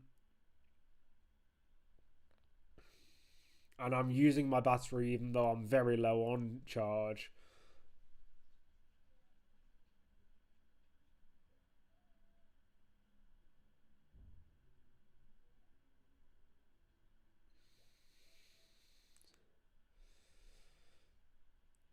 And I keep hoping that these guys, if I skip to the next... Am I in DRS on the next DRS straight? I'm not. So I will skip to when I get into DRS because you don't want to see... So in fact, what happened? So, oh, yeah, Dave spins out. I take third place. I'll need to... So I think these guys are starting to struggle with their tyres. I'm quite good at saving my tyres in this game.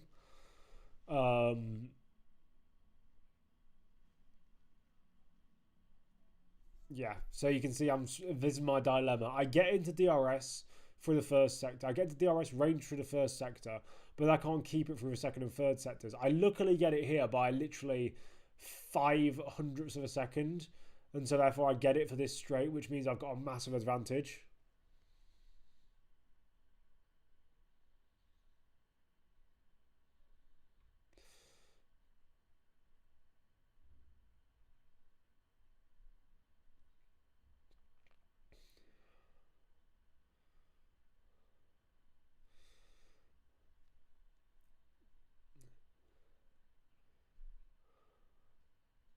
So basically what's happening is I'm talking to the guys in the same call as me, and they have higher downforce, yet they have more tyre wear than I do on the same tyres. This is me getting past Hype, or trying to anyway. He blocks the move off. I try and get the under and over on him. He makes the mistake. I go to the outside, get a bit of oversteer, but I get to the outside and get the move nicely completed. And then I get hit off the back.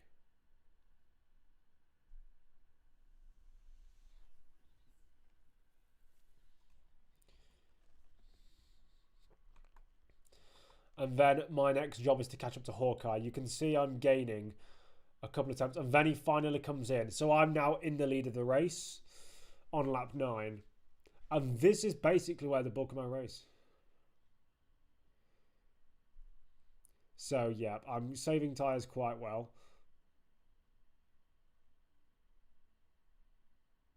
But yeah, you can basically see, as long as I deploy a bit of DRS,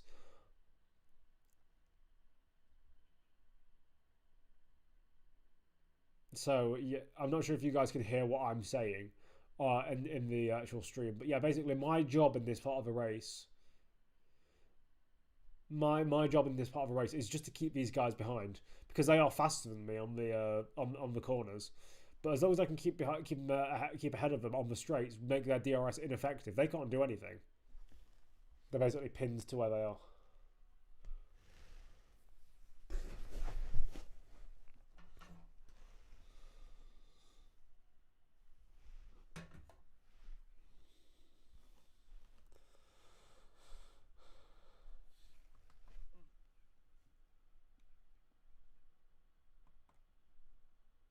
And then I fall out of DRS.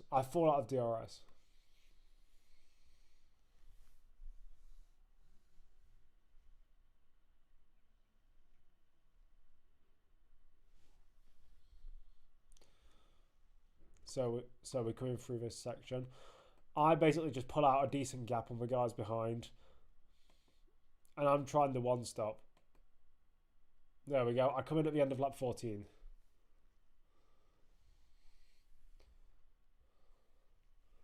So I come in at the end of lap 14.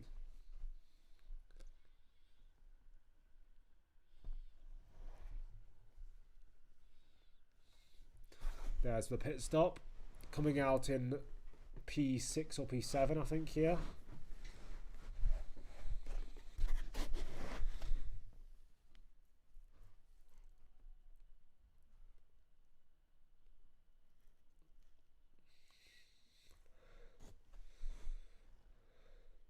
So I brake early, knowing that he's going to be a bit tentative because of me on my... And then I don't get the best exit here, so I don't think I can make a move into here.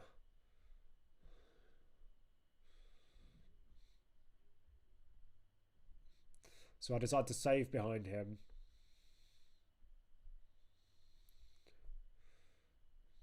Yep. I'm talking about the race, and that's basically the right thing.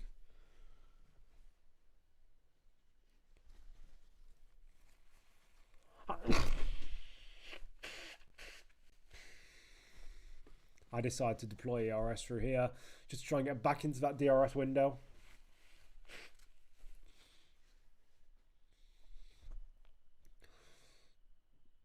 And then... So I do keep up through this sector, and luckily stay within DRS, I believe.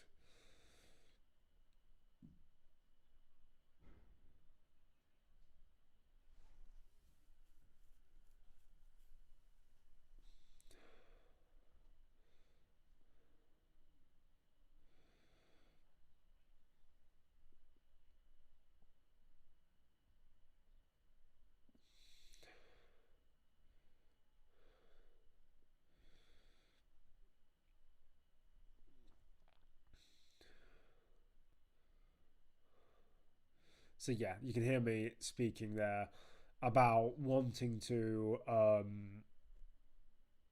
basically getting it close enough on the straights that through the corners the dirty air won't affect me as much. But as you can see on the top right of the screen, I'm still losing time to the car in front. It's incredibly frustrating when you just don't have the car to do what you want to do. Yeah, so a lot of drivers saw my pace in the first bit of the race and basically pushed too hard trying to keep up with me. Especially in a straight line, they pushed their tyres hard in the corners to try and keep up with me on the straights. There's a mistake from me. Unfortunately, was unable to get DRS that lap, but I was able to get it for this lap. So basically, what he was doing at this point in the race was he was trying to just back me up in this section. I don't know what he was trying to do. I think he was trying to catch me off guard or something. And now, but the problem is, all he's done now is he's given me a much easier overtake on the straight.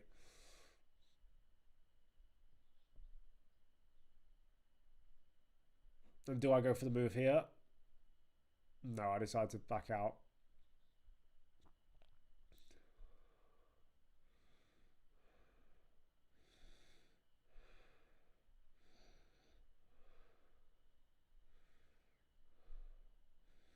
You can see I'm just kind of hovering in that rearview mirror, braking early, making sure.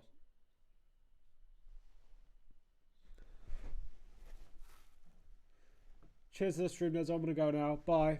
Okay, enjoy yourself, Beanie. Have a good time. And so, yeah, this is me. We now have hype right behind us. But I'm not worried because I know that I'm faster than Ryan in front and that he's not going to be able to get by me on the straight.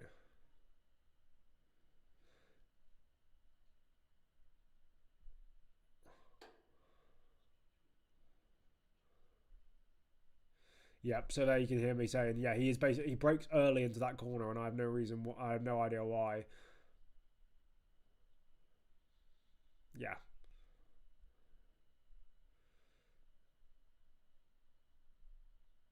There we go. I say I'm bored of him because I want to just get by him and stop his shenanigans.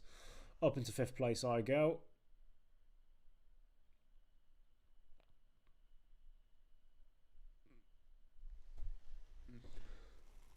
What do you think of Jan Magnussen's career? I think that he was a driver who could have achieved a lot, but didn't really achieve much. And the thing was, it wasn't like his Formula 3000 career and his junior career was exceptional, but it's not like he lost his F1 career.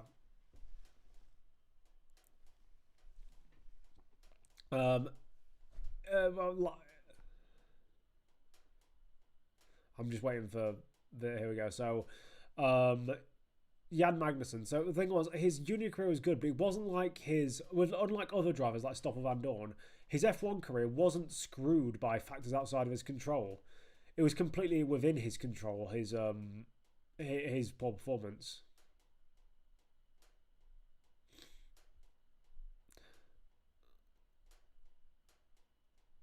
And there's me trying to do some humour.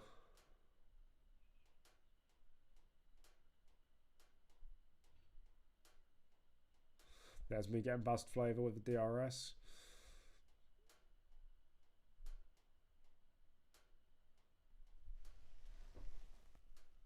Yeah, I mean, he did do other series. Obviously, there was not just junior series, but he did GT racing, I believe, and NASCAR. He did one race in NASCAR. Here's me trying to go around the outside of Papa Rim and outbraking him. He tries to force me wide. I refuse to let him just push me off circuit, so I keep my car on the inside and clear him off the exit of the corner. Pretty textbook move, and that's just because I need track position. If I can get track position in the middle sector, no one can overtake me.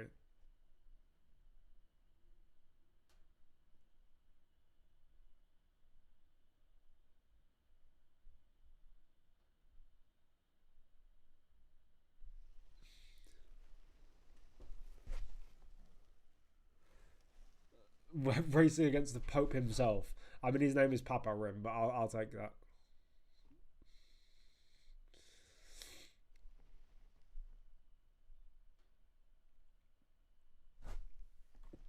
So because currently you'll see there's not really much going on in this part of a race, but I am catching the guys in front by quite a good margin. Here's me catching up to one of the back markers and passing them. So basically in this part of a race, I'm doing a one-stop. I'm going from medium to hard, and I'm doing very long stints on both of them. Hawkeye has gone medium, hard, medium, and he's trying to get past me with fresher tyres.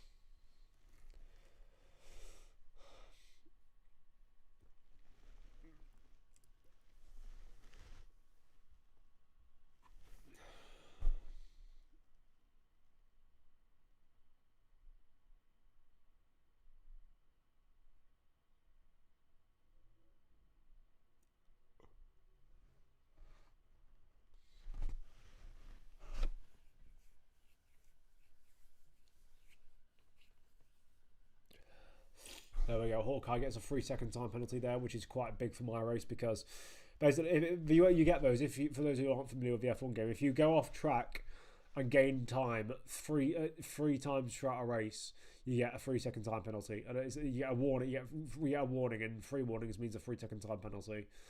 I don't think at this point that I have a single warning. I'm very clean usually with track limits. I very rarely get penalties because of how accurately I drive. There we go. Dunikar into the box. And he will be going on to a new set of tyres as well. So he will be chasing after me. And you can see in the coming laps, they do gain a lot on me. 1.3 seconds. This is only in 30-second intervals. They gain quite a bit.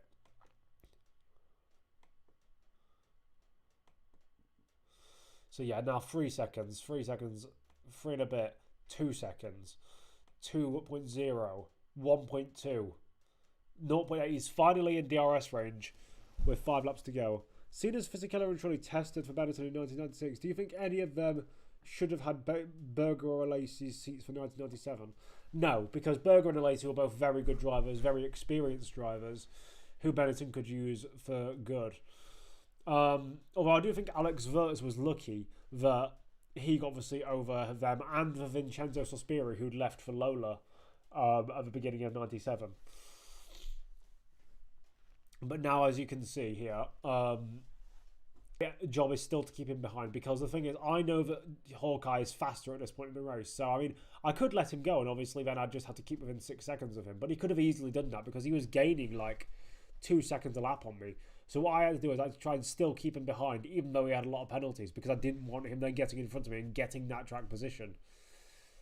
So I deployed my ERS, and he just wasn't able to gain enough on me. As you can see here, he looks to the inside, but he knows he's not going to go for the gap. So I just drive along. And I will hold him up for the rest of his lap.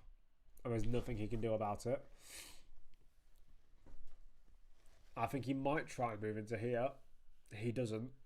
I block it off, even if there is one. And then through the rest... Oh, no, there was an overtake. There was an attempted overtake. So he gets a good run off of here. DRS, obviously, easily fly back by him. Yep, that's my first track limits warning of a race, 33 laps in.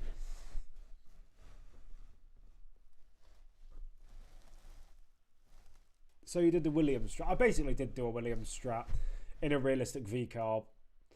I just overtake him here on lap 34. Also, you can see Dunikar is catching up to us quite quickly because I'm now holding up Hawkeye.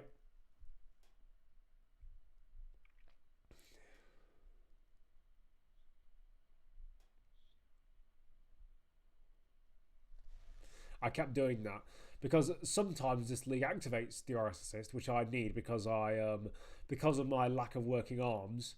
I have DRS assist on because the button for DRS is on the other side of my wheel to the hand that works. But sometimes I forget to turn DRS assist on for me, so I have to do it manually.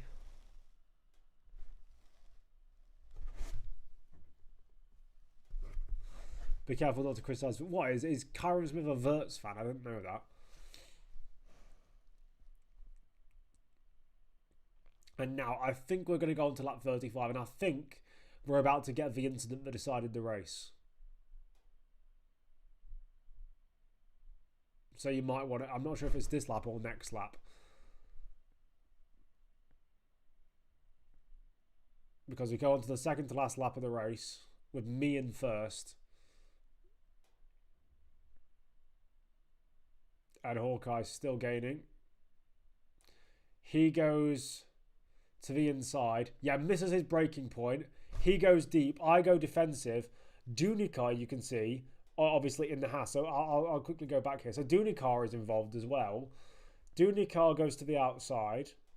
I'm in the middle. Hawkeye goes wide. Hawkeye clatters into the side of Dunikar. Those two are both still there. Now, I turn into this corner thinking I've left room.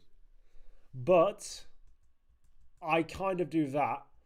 And we make contact. Now, luckily for me, as it turns out, I don't think I have the replay from the commentator's perspective. However, basically what turned out was, you can see how there's a red arrow. Red arrow means this driver is super close, and a white arrow means they're a bit further away.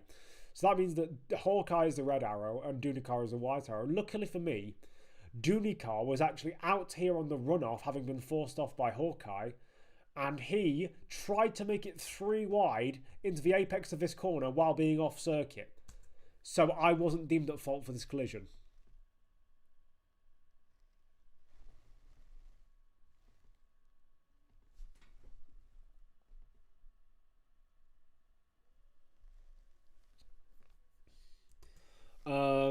And he said, how fast is the Alpine compared to the V-Carbon game? They are very similar. I think the Alpine is probably 0.2 or so slower per lap on pure pace. But obviously, all of my speed came on the straights. And so therefore, I mean, because of that incident, I had a clear run to the victory. Like, as you can see, I'm 3 seconds clear. And I win. I just win the race. That's my first league racing win on this game.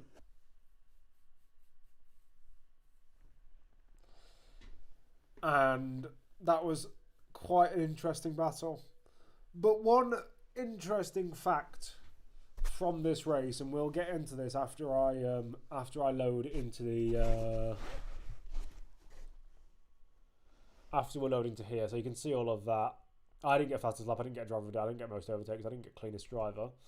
But what I did get, look at the fastest laps for this race.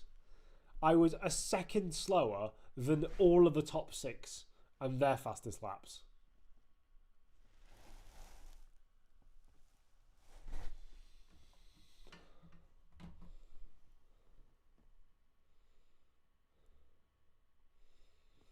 Apparently, Andre had a message redacted. I'm wondering what that message was. I'll have a look at my other races from my catalogue and see which other ones we've got.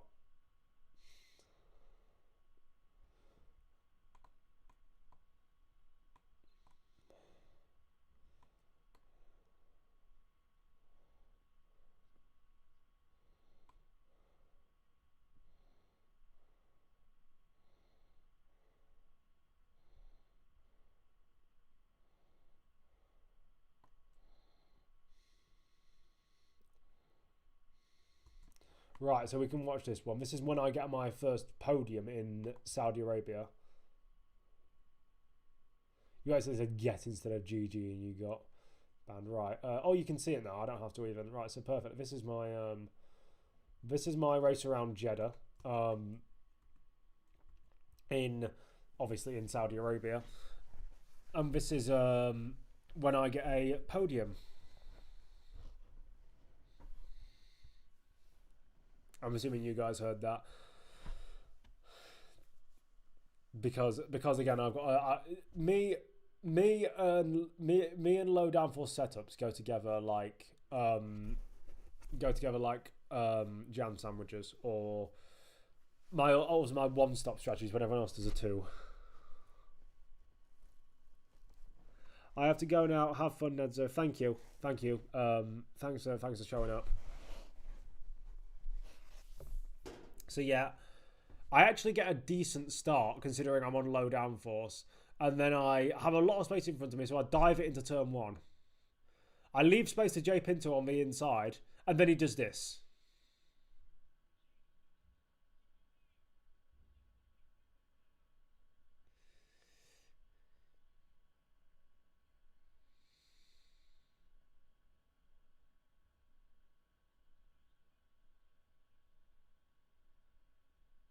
Yeah, I wasn't particularly happy with that. And luckily, I'm only in P9, and I'm not losing out. I've not lost out too much.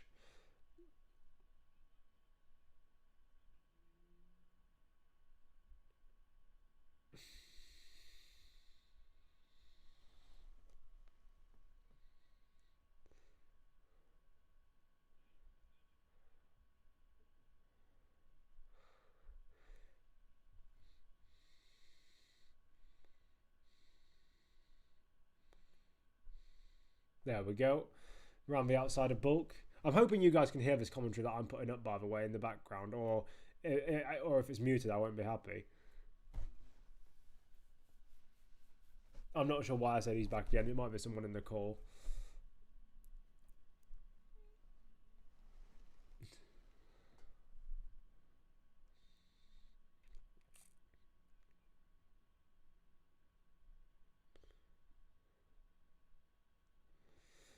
So this is...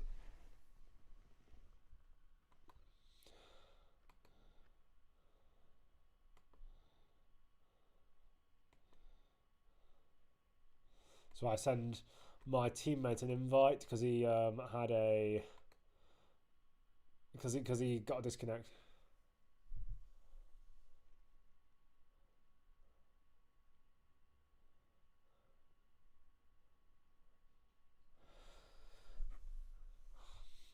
No, that's J Pinto coming back at me.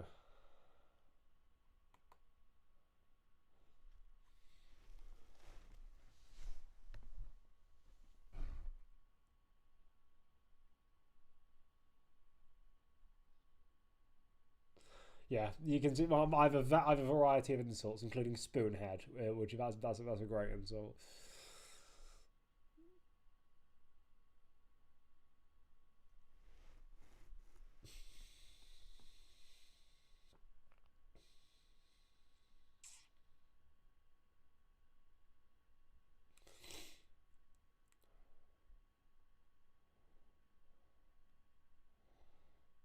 You can see there he basically missed his breaking point.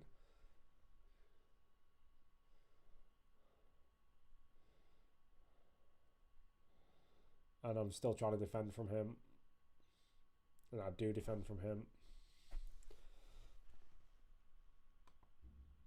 Oh, we get a safety car. I don't know what the reason was. But I come in for pit. I come on for a set of hards.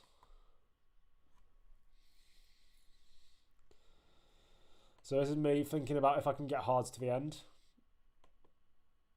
Oh, and safety car in this lap. It's a very slow safety car restart. And then I do that.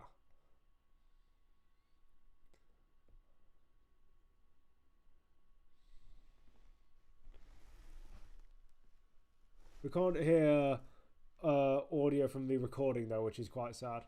So you can't hear me making insults towards people. Never mind. That's a disappointment. I will probably. I think I have posted some of these. Or I will post some of these onto YouTube unlisted, and then send the links into possibly Ciaron Smith's Discord on my own. Oh, was this when I? Oh, this is a different. This is a different race than what I thought it was. So basically, this incident. So I get caught on the outside curb here. And the worst part is I didn't even this incident was I tried to avoid this incident so much because you can see with the way I'm lifting off. You can see when I try and rejoin the circuit, I lift off completely because basically you can see you're rejoining the track basically at right angles to the circuit, and I'm trying to lift off so I can then get a good turn in so that I don't come right across the circuit when I rejoin, but it doesn't make any difference, and I rejoin straight onto the racing line and smack into J Pinto.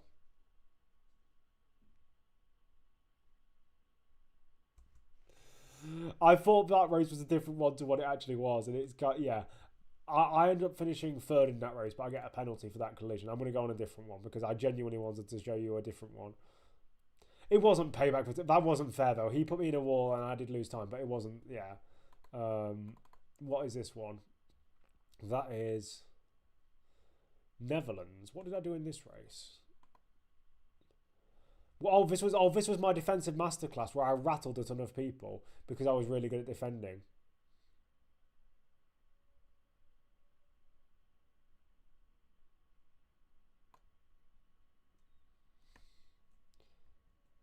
I ended up qualifying. So I'll show you my qualifying lap since I qualified P4. So this is my qualifying lap around Zandvoort. What do you think of Chicane's videos?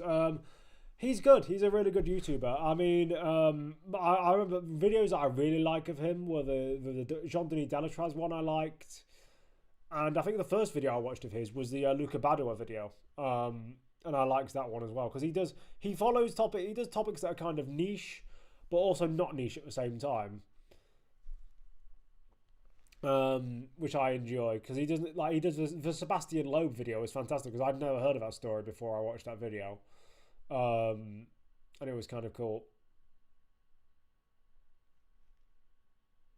He is really chill, and he's come on the podcast a couple of times as well. I haven't been on with him, I don't think, unfortunately. I don't remember if I have anyway.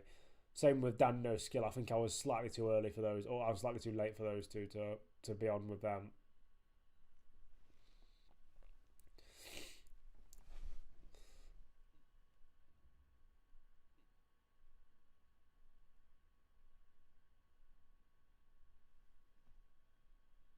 And then here we are, coming into the final corner, which I bottle slightly.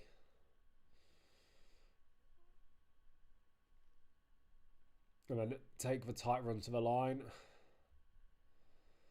And fourth place in qualifying, and you'll see me in the race.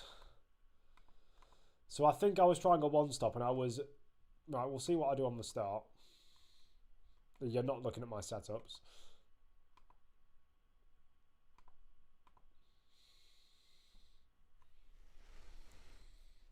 What do you think of Aidan Millward's videos?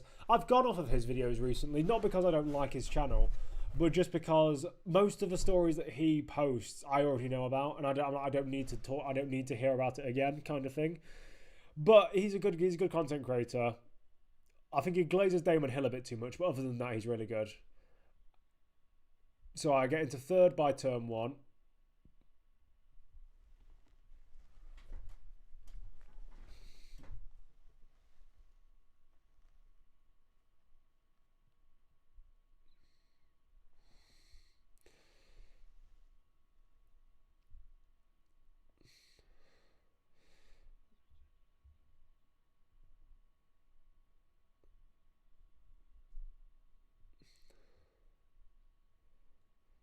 So, yeah, we can see on the first lap. I want to see when the first bit of action is, though. Here we go. Jay Pinto on lap 2. I'm not sure if he's going to make a move here. He actually doesn't.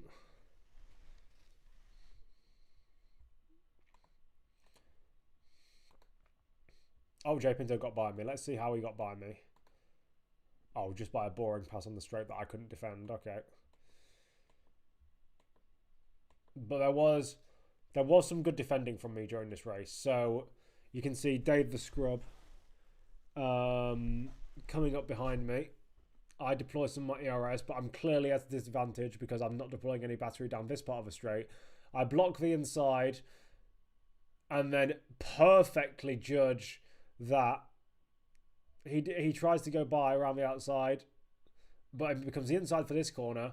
And then I watch this. I go round him. I know what's coming because I've tried this move and done it before in previous leagues. You go up the inside into this corner and you get the move done to get the position back.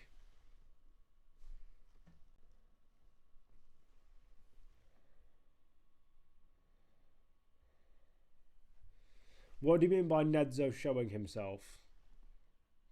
That sounds very weird out of context.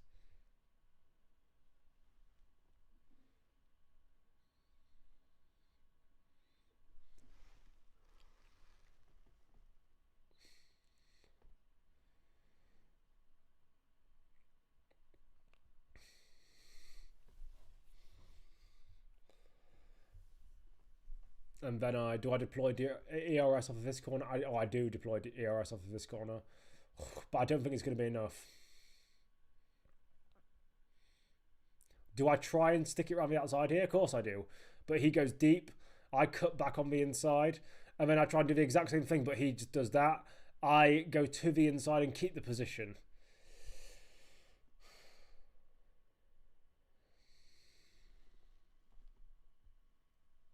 Oh, okay. Now I'm still ahead of Dave. At this point, he is rattled. By the way, him and his teammate always go into their own voice calls, so I don't hear him during the race, but I can tell by the way he's driving, he's rattled. But also, I believe right here, he does this. Somewhere around here, he makes a mistake. Right there, he spins, trying to keep up with me.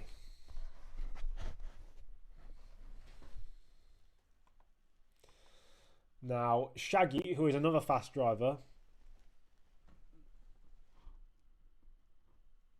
comes to try and pass me, or he will try and pass me at some point. Yeah, and you can see he's very close. Aiden does give a bit too much sympathy for Damon Hill. Probably because he watched him while he was growing up, I think.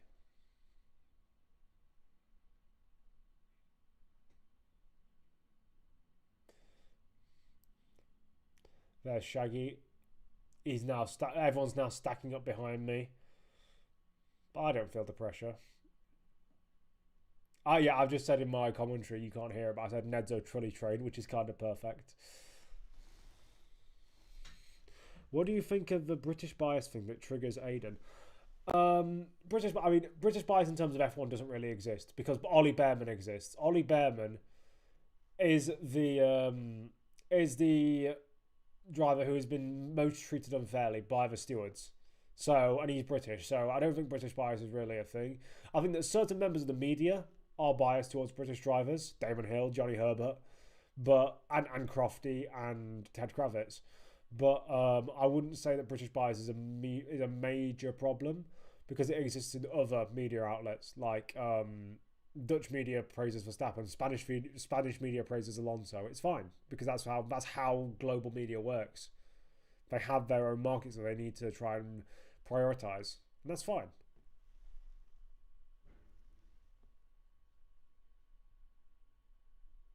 So I defend the position. He tries to get the under and over, and I always park it on the apex because everyone tries to get the under and over.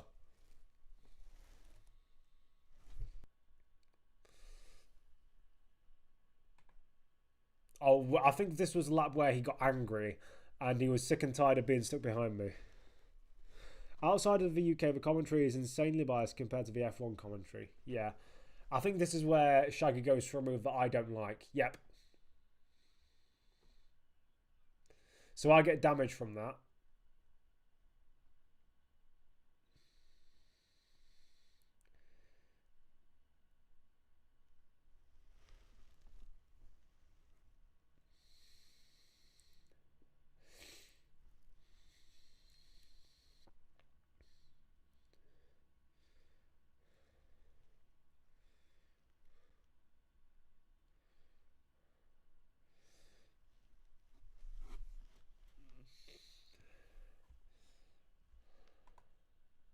So I lose my gap to Shaggy. I'm trying to keep Flavour behind with wing damage.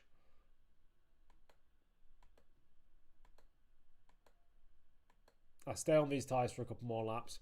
And I change my front wing. Which games did you... Which games did I play growing up? The games I played growing up. So the first ever F1 game I played was F1 Race Stars. Then I got F1 2012. All of the F1 games up until 20. I've retrospectively bought 2010 and 2011. So I have all of the Codemasters F1 games, and I bought every single game up to 25. And outside of F1, I do play NASCAR 25. I play other racing games. But F1 is my main game now. I do sometimes play a bit of FIFA. That's it.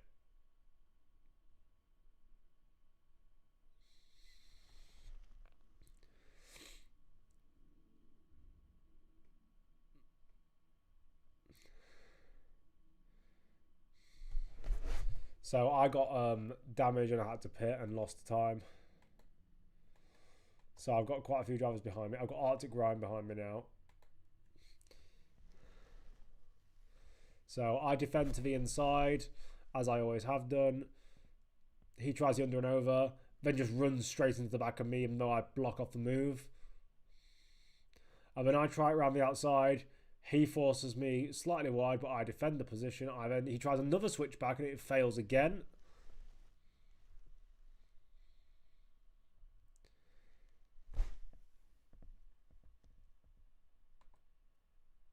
And then I think in this next lap we make contact. I'm not entirely sure.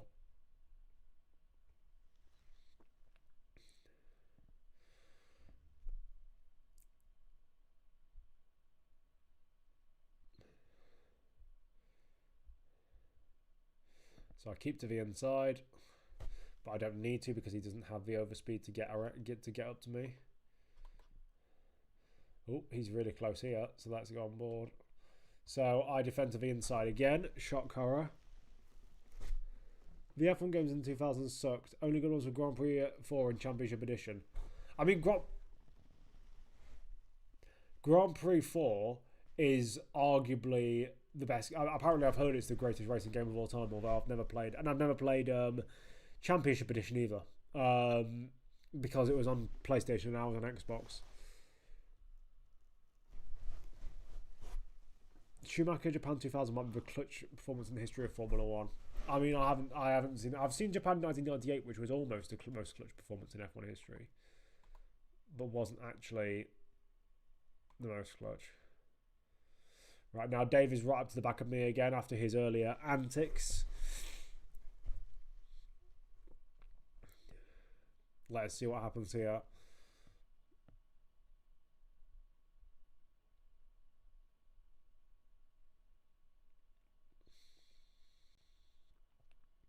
So I'll push him to the outside like I always have done. Try and keep the inside line while forcing him wide. Make him take that awkward outside line at turn 1 at Zandvoort and keep the position. I know he's going to get the better exit, so I keep tight to the inside and don't let him get that good run out of the corner and kill his momentum.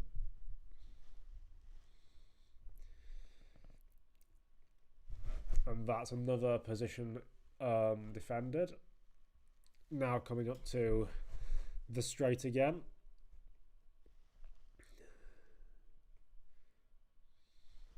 Schumacher and Hakkinen beat the field by over a minute, and everyone from 6 down got lapped. Schumacher got his third title. That is kind of cool, to be fair. Then he tries to go up the inside into a gap that doesn't really work, and then outbreaks himself, and I get the position back. And now Ryan's back in front of him. Now Ryan tries to go for the move, as well as Dave. I know Ryan's got me here, so I still try and defend from Dave. But I can't do it.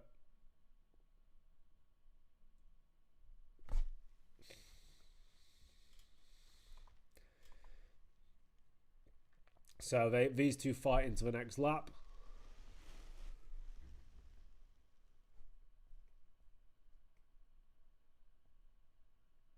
I try and fit into that gap, but it just wasn't working.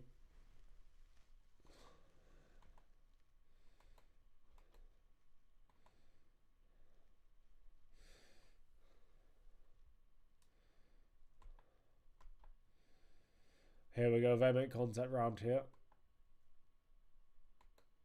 There we go, up the inside of Ryan I go.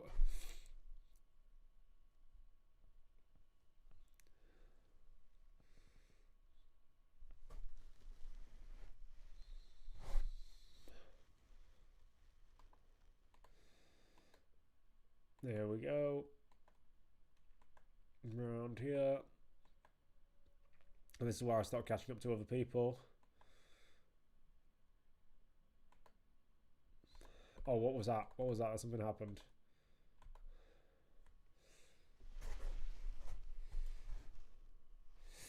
Oh, yeah. J Pinto spun.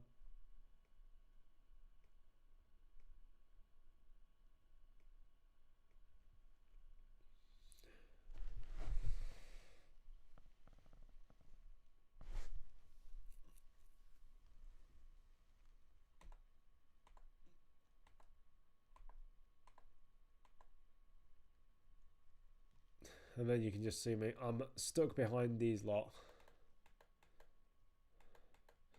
When is the moment? There was a moment that I had.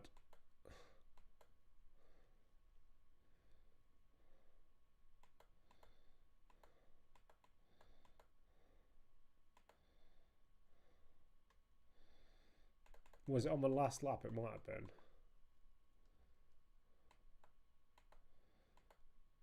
Might have been, yeah. I think it was.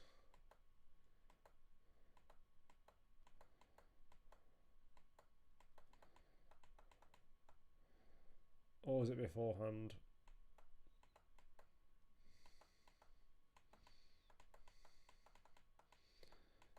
Oh yeah, it was beforehand, yeah.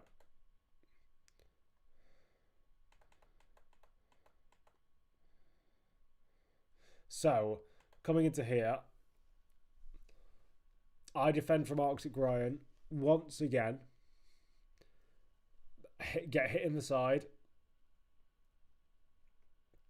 Then I turn in, I give him space, he forces me wide, and I get forced off the circuit, and then I lose all those positions. If Mika kept his motivation up and returned in 2003, how do you think he would have done? Let's say he got back up to 1996, 2000 levels again. I mean, he could have easily helped Kimi do a title battle in 2003 or 2005. But that's about it, I think. I'm trying to see what other races we. To be fair, I think that's the. I do have a couple more. To be fair, is this the one? Yeah, this is the one where I was in. I got a legitimate third place. It's a.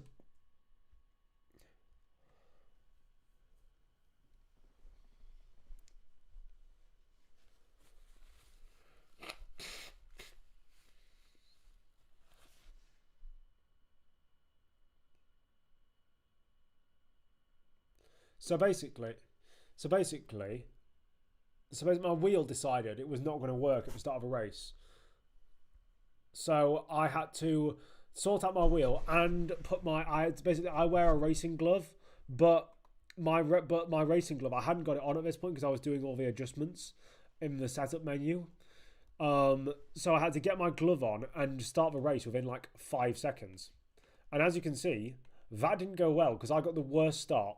And I fell to almost last by turn 1.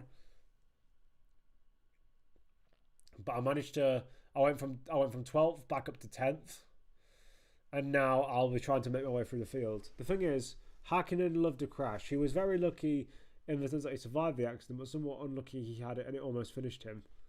Yeah, kind of. Yeah. And yeah, dirty air on this game is absolutely horrible. There's Pedro trying to go up my inside. And I just send it completely wide and give him the position essentially by accident.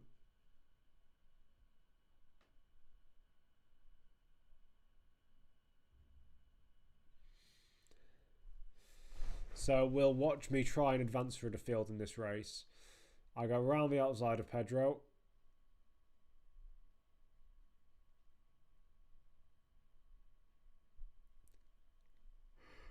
Sorry for the yawn, I forgot I was on camera then.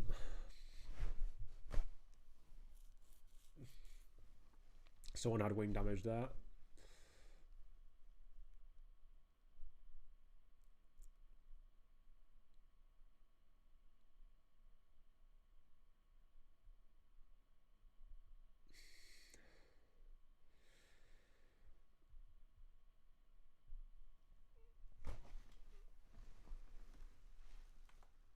So I'm just sat behind J Pinto now, essentially waiting for an opportunity to overtake. I think Hakkinen is in the middle of like the top and bottom champions. He was very good on his day, but he was inconsistent and he never had a fully like magnum opus season. Here's me going up the inside of J Pinto. I missed my breaking point and just went for the move. Because it was either go for the move or hit him.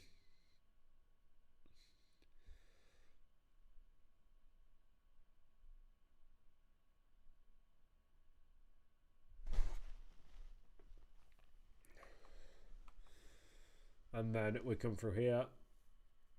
And I'm still trying to get a move on J Pinto, but then Pedro tries a move on me.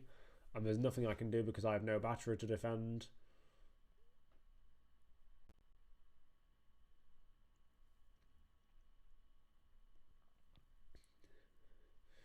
And so coming through here, him and J Pinto battle.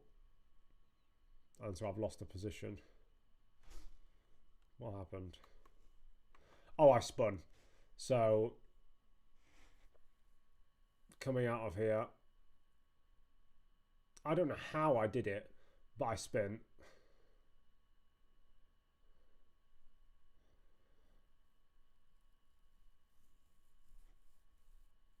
So I fall back to 12. So I fall down to 12. I lose. Actually, I fall down to 14th. I fall down to full on last place. And I'm running around in 14th doing nothing. I get past. Actually, this was a pretty good overtake from memory. So I send it round the outside of Rassam. Just about and keep it on circuit and clear out in front of him. Vettel 2011 was on the podium every race but 2. Just hit. First ever 300 point season. Yeah, that's an alright, yeah. So I got past Rassam. Oh yeah, VSC. So I wasn't really able to gain much on track. I was up to 7th. But it wasn't really enough. And then another VSC comes out. And I just had to stay out again, and I'm now up into 6th place. But people around me are on better tyres. And then a full safety car comes out. So I gain all of that track position, and I come out in 5th place. From being in 14th, not like 10 laps ago. And so for the restart, I didn't get a good restart. It wasn't a bad restart, but it wasn't a good one either. Yeah, just trying to keep my nose clean.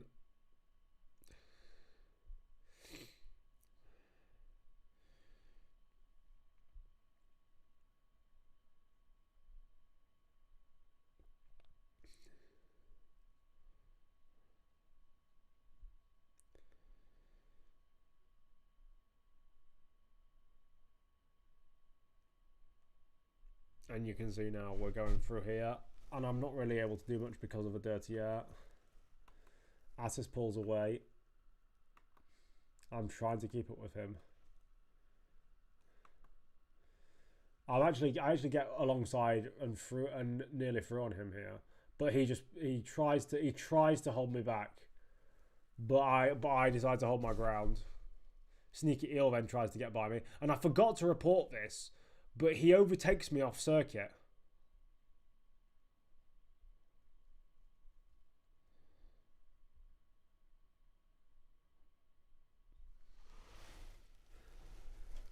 The craziest thing though is, I'm just trying to get rid of the adverts. The craziest thing though is he almost had an identical crash at Spa at 1997 at Lacombe. Then the Hockenheim 99 crash, but it took away lighter impact in an FP1 crash at Melbourne in 2001.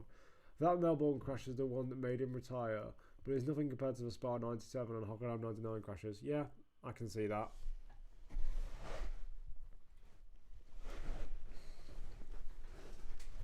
So what happens to Sneaky? Because Sneaky then fell back behind me.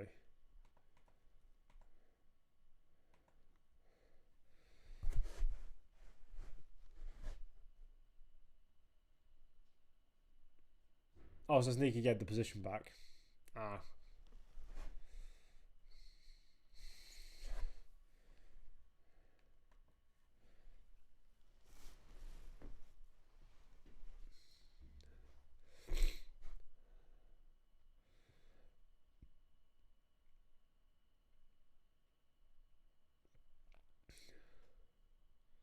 and then I get DRS on him because I time it perfectly, the thing, but I'm not able to gain on him because he's using ERS, unfortunately. So I just try and keep in his wake because he is a very fast driver. Then Sneaky and Luke. Sneaky and Luke battle. I defend from Verdade behind. And the DRS is open. Sneaky tries to pass Luke on the inside.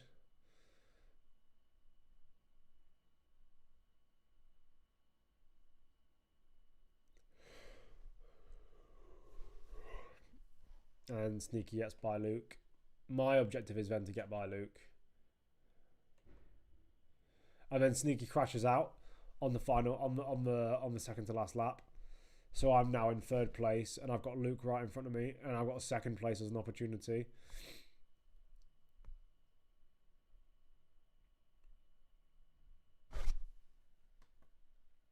And I'm pushing, but not that much, because I'm saving it all for a last lap push. The only problem is Verdade and Ryan Bartes behind were fighting, and they were trying to get by us as well. And Luke saved up a lot of ERS as well, so he pulled out in the middle sector, and I was trying in the final sector to really catch up to him.